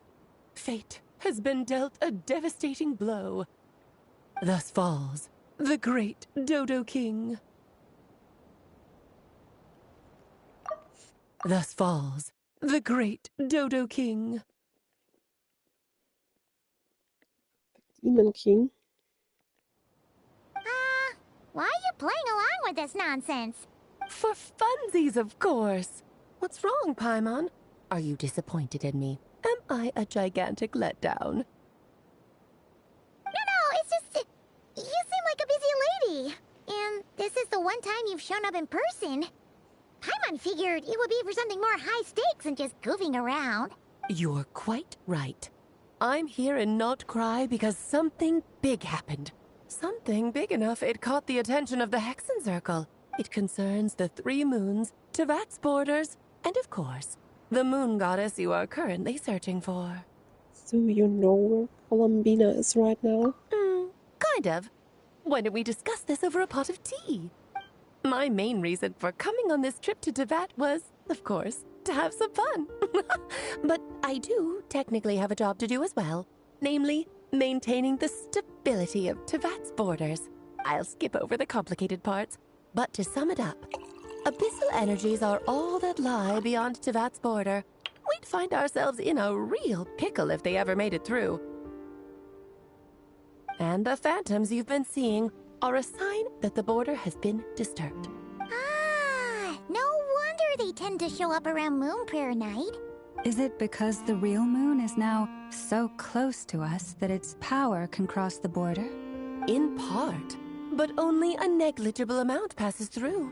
Just enough to influence the verdant crests and so on. In part, but only a negligible amount passes through. Just enough to influence the verdant crests and so on. And as you've noticed, there has been an unprecedented number of phantoms appearing this year. The influence of the moon beyond the border cannot explain this. No, there is another far greater factor at play. The trilunar syzygy.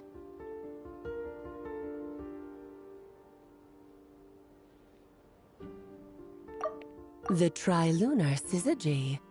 Syzygy. What's a syzygy? A trilunar syzygy. Eons ago, before the heavenly principles came to Tevat, it was the then 3 moon goddesses who controlled the laws of this world. Talking about life and death and so on? Oh, that's exactly it. The 3 goddesses split these powers amongst themselves, promising never to consolidate them into one singular body. This was meant to keep the world stable. But, fast-forwarding to the present, the eternal moon's marrow is with you, Well, the iridescent moon's marrow, which should never have appeared in this world, has been retrieved. Add that to the presence of a moon goddess in the flesh and... The power of all 3 moons is gathered here in Notcry. There hasn't been an event like this since the War of Funerary Flame. The War of... The power of all 3 moons is gathered here in Notcry. There hasn't been an event like this since the War of Funerary Flame. And it's having a noticeable effect on Tevat's borders. Because I wish to give my darling daughter a peaceful, sunny environment to grow up in. Is that a good enough reason? Kinda sounds like you're dodging the question, but it does make sense. Well, that's one reason anyway, and the most important one. The others are a little complicated to explain. For instance, cleaning up after dearest Miss R.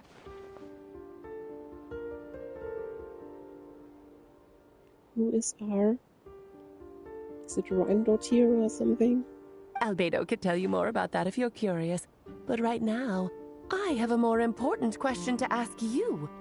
Why are you collecting the moon marrows? Columbina wants to use its power to return to the moon. I see. Nicole told me about that legend once. Nicole? You mean Mage Anne? Oh, so you remember. Heard her voice in Fontaine. Yes, of course. That was a story about fate, her area of expertise. But back to the story of our dear moon goddess. I'm afraid her intended method of returning to the moon is unlikely to work anymore. What does that mean? She may be missing, but she hasn't gone anywhere. She has disappeared.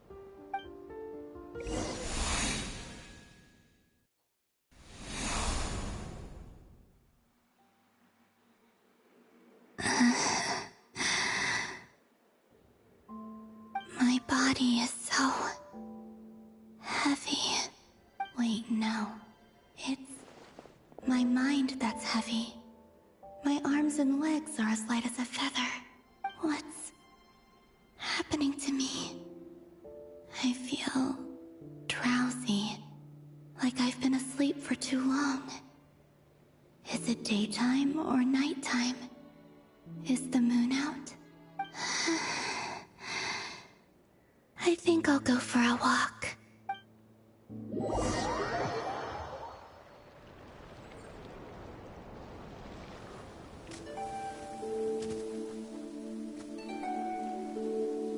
Are you out for a walk too? Huh?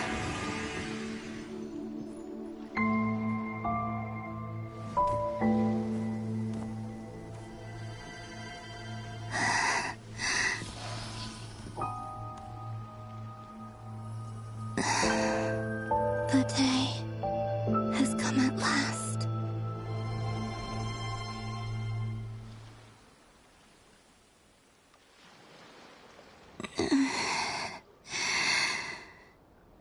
Have I grown so weak that I can't even sustain my physical form? But Moon Prayer Night is nearly here. I was so close to returning home. Death is near. Is this how it ends for me? Will I return to the moon after I disappear? Or...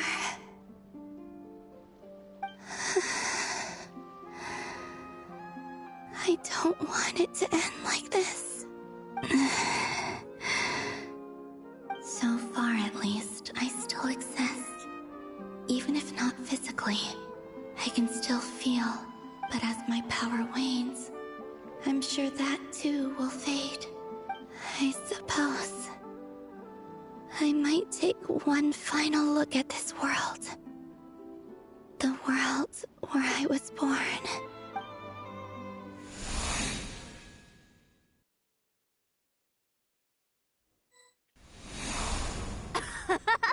Come on! Come on!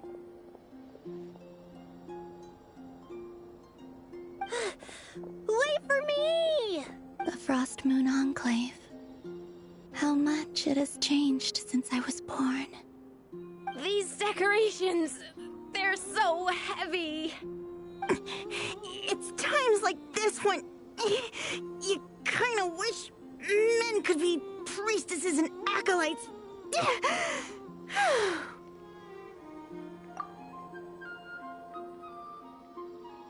How fascinating. I've never had the chance to be privy to people's private lives in the past. People would get so solemn and serious the moment I showed my face. Like they were frozen stiff. Karina, Lametti, it's time to eat. Coming! I want to watch them a little longer.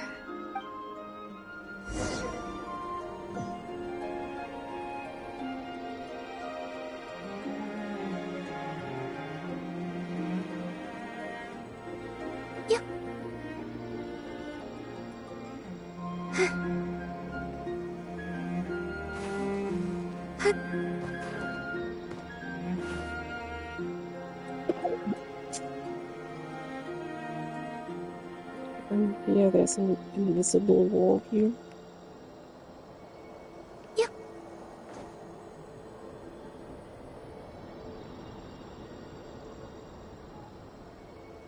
Yep. Yep.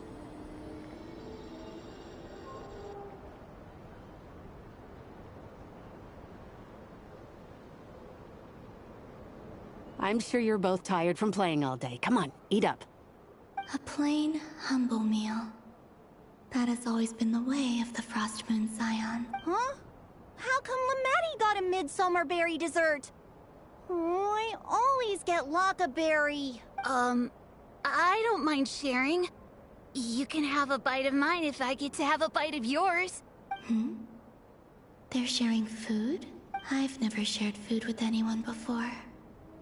Even at the Harbinger tea parties, everyone just ate off their own plate. And when I couldn't finish my food offerings from the Frost Moon Scions, they'd leave the leftovers out under the moonlight for the animals to claim. Hey!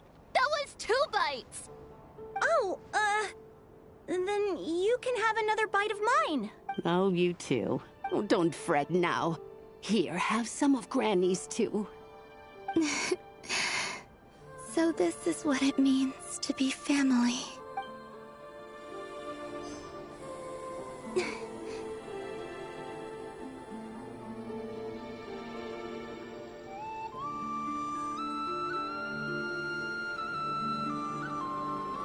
So just fill these balloons with air, right? Yep. Try a couple now to test things out. The rest can wait till Moon Prayer night. Think fast. Rada! Teasing an acolyte of the Frost Moon Scions?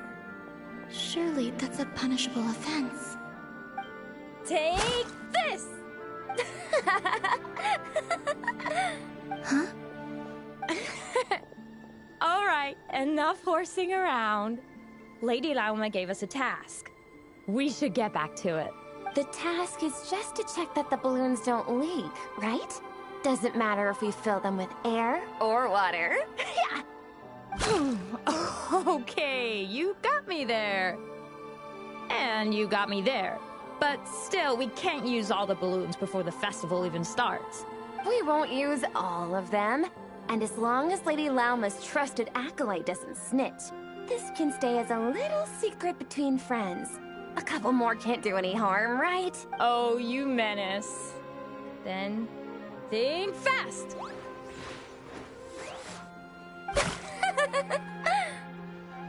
Is pumping a balloon full of water really so much fun? He wants to throw one at Sandrona now.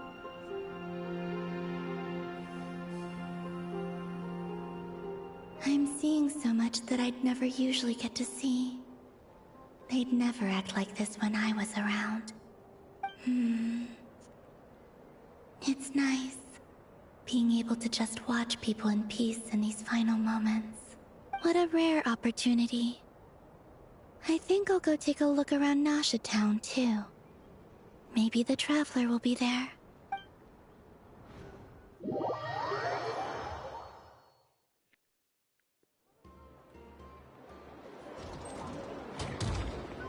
After the War of Funerary Flame, the moon goddesses were no longer recognized by Tevat. They lost the whole foundation for their existence. That's why the moon goddess's strength is fading. She cannot withstand the world's rejection of her.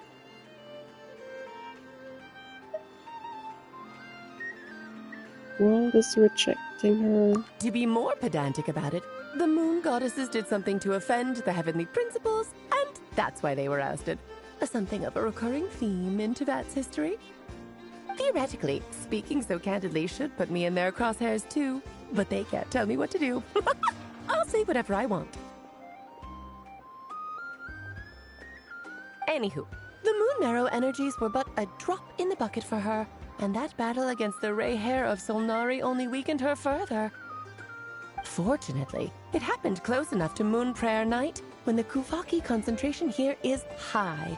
That's the only reason she managed to survive this long. What do you mean, fortunately? You said she disappeared. We're too late. Oh, what a headache. I thought this was all common knowledge. I guess I have some more explaining to do. Okay, buckle up. It's time for another lecture.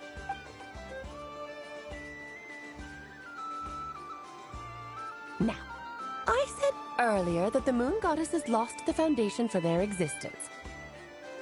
The reason for that has to do with the natural order. Basically, the rationale for their existence in Tevat was lost. The same logic applies to the present moon goddess too. Consider her existence so far. Her comrades in the Fatui called her Damselette, and she was worshipped as Kutar by the Frost Moon Scions. But these connections have now been severed, whether by her hand or yours.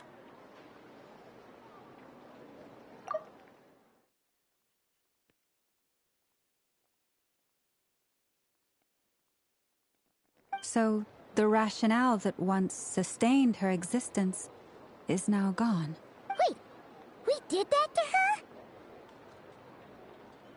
So when you don't pray to your gods, they will disappear. Oh, well, strictly speaking, yes. But let's not start pointing fingers, shall we? I'll only end up as the big bad villain, and that's not the kind of final boss I want to be. So do you have a plan? Of course I do. I'm only the greatest mage in the whole entire world. Now, if you wish to find your moon goddess, there are two problems we need to solve. Firstly, we'll need to strengthen the connection between her and Tevat, at least enough to sustain her until Moon Prayer Night. Strengthen her connection? But does that mean I'll have to rally all the Frost Moon faithful behind this? I'm afraid a bygone faith and a former home won't be of any help to her now. Do you know her name? Her name? Oh, yes. Names are very important things. A name is a fundamental concept that anchors one's entire existence. She doesn't know her name either. Then your first job is to find it. As a moon goddess, I'm sure she must have a name she identifies with. Neither Columbina nor Kutar is her true name, and she's never really accepted either of them. So, finding out her real name is enough to sustain her existence? Yes, I know it sounds like a small step, but every journey begins that way. So for now, that's all we need to focus on. The second problem is with her plan to use the moon marrows to return to the moon. Unfortunately, piercing through the false sky will take an enormous amount of power. Given her current condition, she won't be able to provide anywhere near enough power, even if she recovers her physical form. But no need to fret. Nicole's the expert in this field, and I'm sure she'll figure something out. Wait, Mage N is going to help us out too? That means we've got 2 Hexacircle mages on the case. This is turning into a pretty big deal. Actually, this is more of a side quest for me. Like you said, I'm a busy lady, so I can't stay for too long. I'll have to return to Tevat's border soon. That's the upside you get for looking out for my little Klee. Hopefully that will incentivize you to carry on keeping her company in the future. Anyway, jokes aside, you'd better get moving. It will take quite a miracle for the moon goddess's consciousness to hold out till Moon Prayer Night. Oh, I suppose I might as well tell you where Nicole is before I leave. Off you go now. Time to meet your new friend. Oh, yes, and a little suggestion. Don't forget to mind your heads.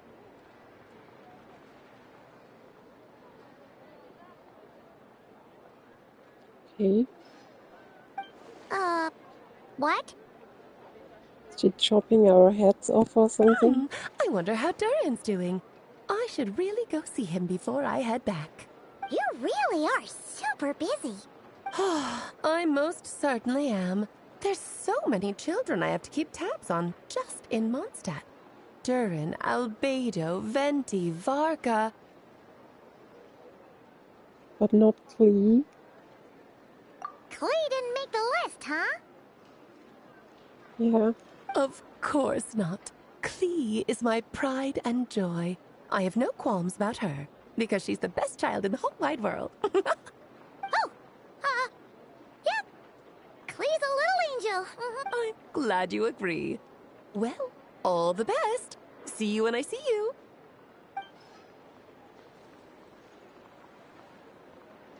She left in a hurry. Yeah. She didn't pack up her stall. Should we handle it for her? Nah. Her stall can just stay there. I must say, I'm now very curious about her daughter. Klee, wasn't it? What's she like? That's a long story. Come on, we'll fill you in as we go.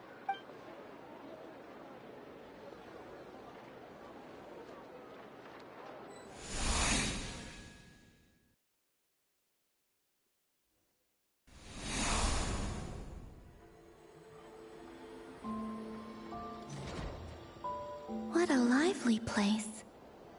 I've never experienced Nasha Town like this before. She visited Nasha Town though.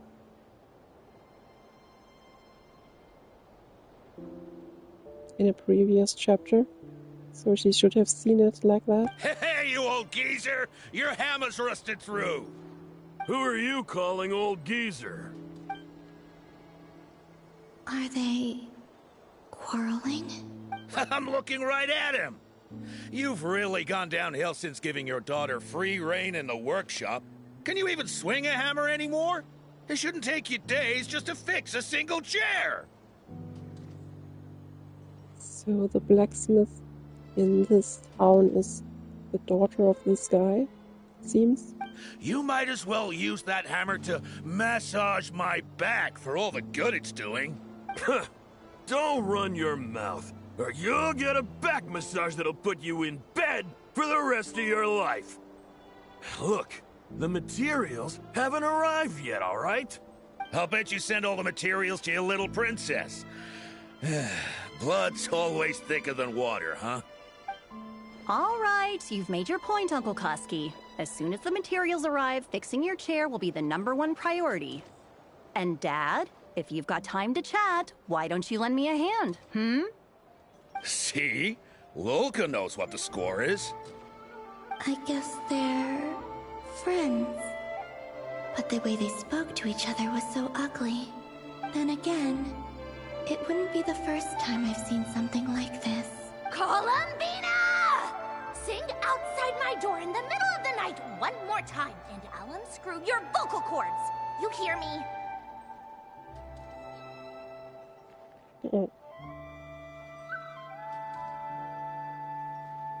Oh, Centrone.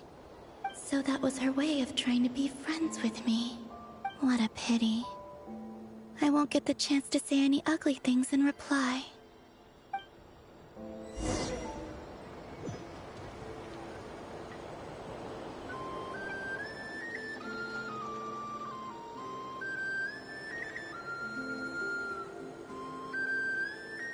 I don't know if I bought anything from her yet.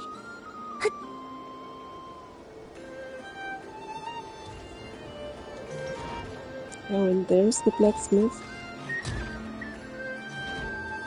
And I also never talked to before, I think.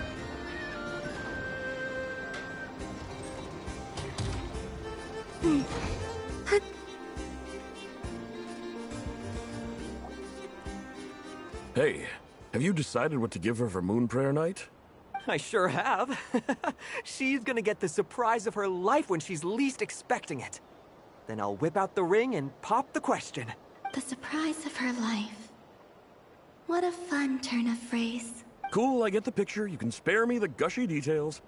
Ooh, looks like we have a customer. Hello there, ma'am. Would you like some Moon Prayer Night candy? Huh? Is he talking to me? Can he see me? Here you go. Oh. Come back anytime. Right. Now, where were we? I don't know why, but I still held out hope.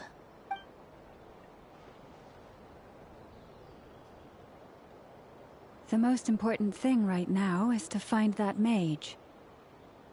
This name thing seems super important too, but where do we even start looking? I'd better go pay the Fatui a visit.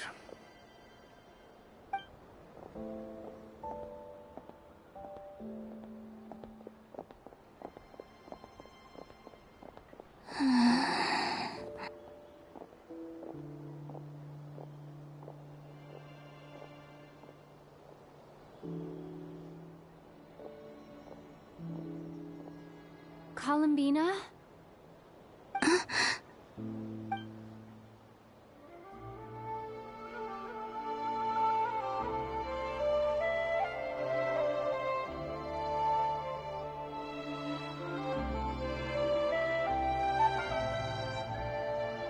Traveler?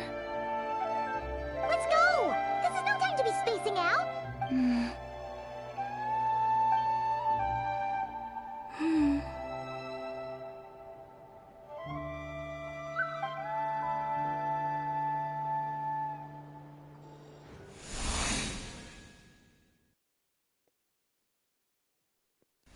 Yeah, not a bad idea just staying at their side.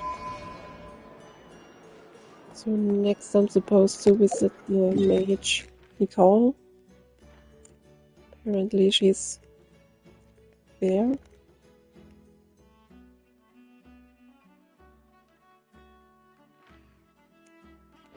I will take a break now though. Afterwards I probably continue Wuthering Waves. And I won't play any more Genshin on this day.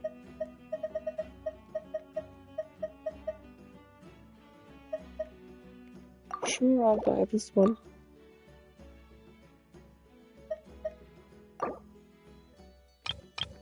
Three of them. So there's a quest I can do, and afterwards I'll get them cheaper.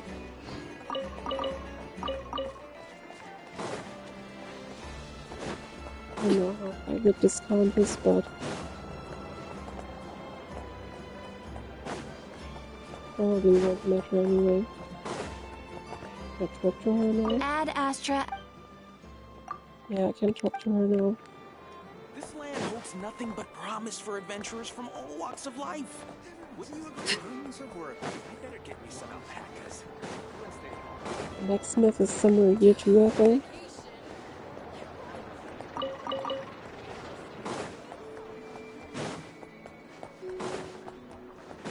Where's the blacksmith?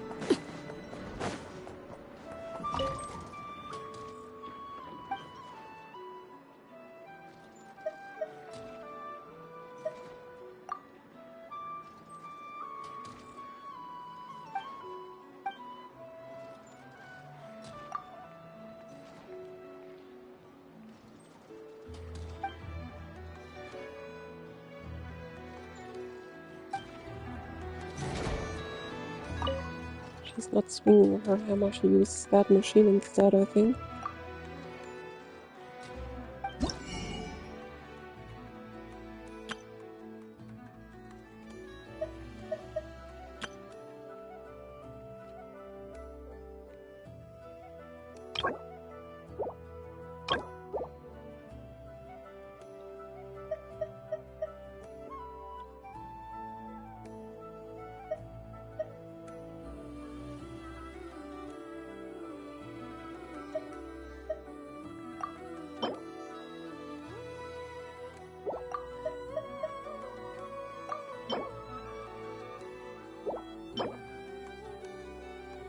So once I purchase these, I can make her create new weapons, I think.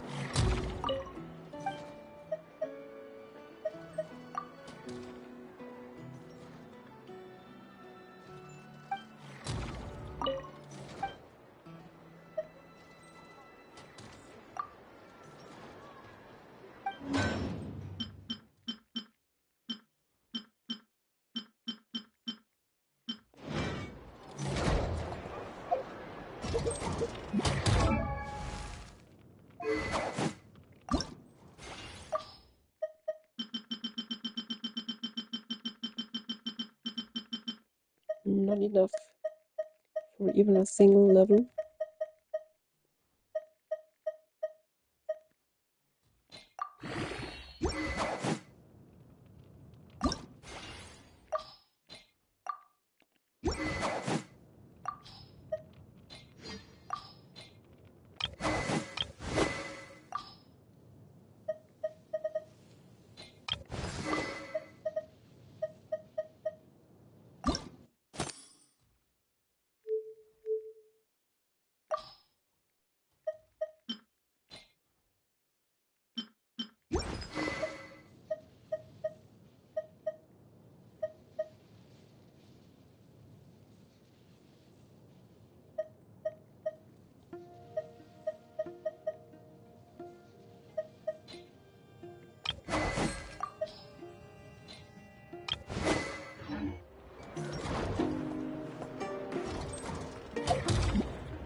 Yeah, as I said, it's time for a break now.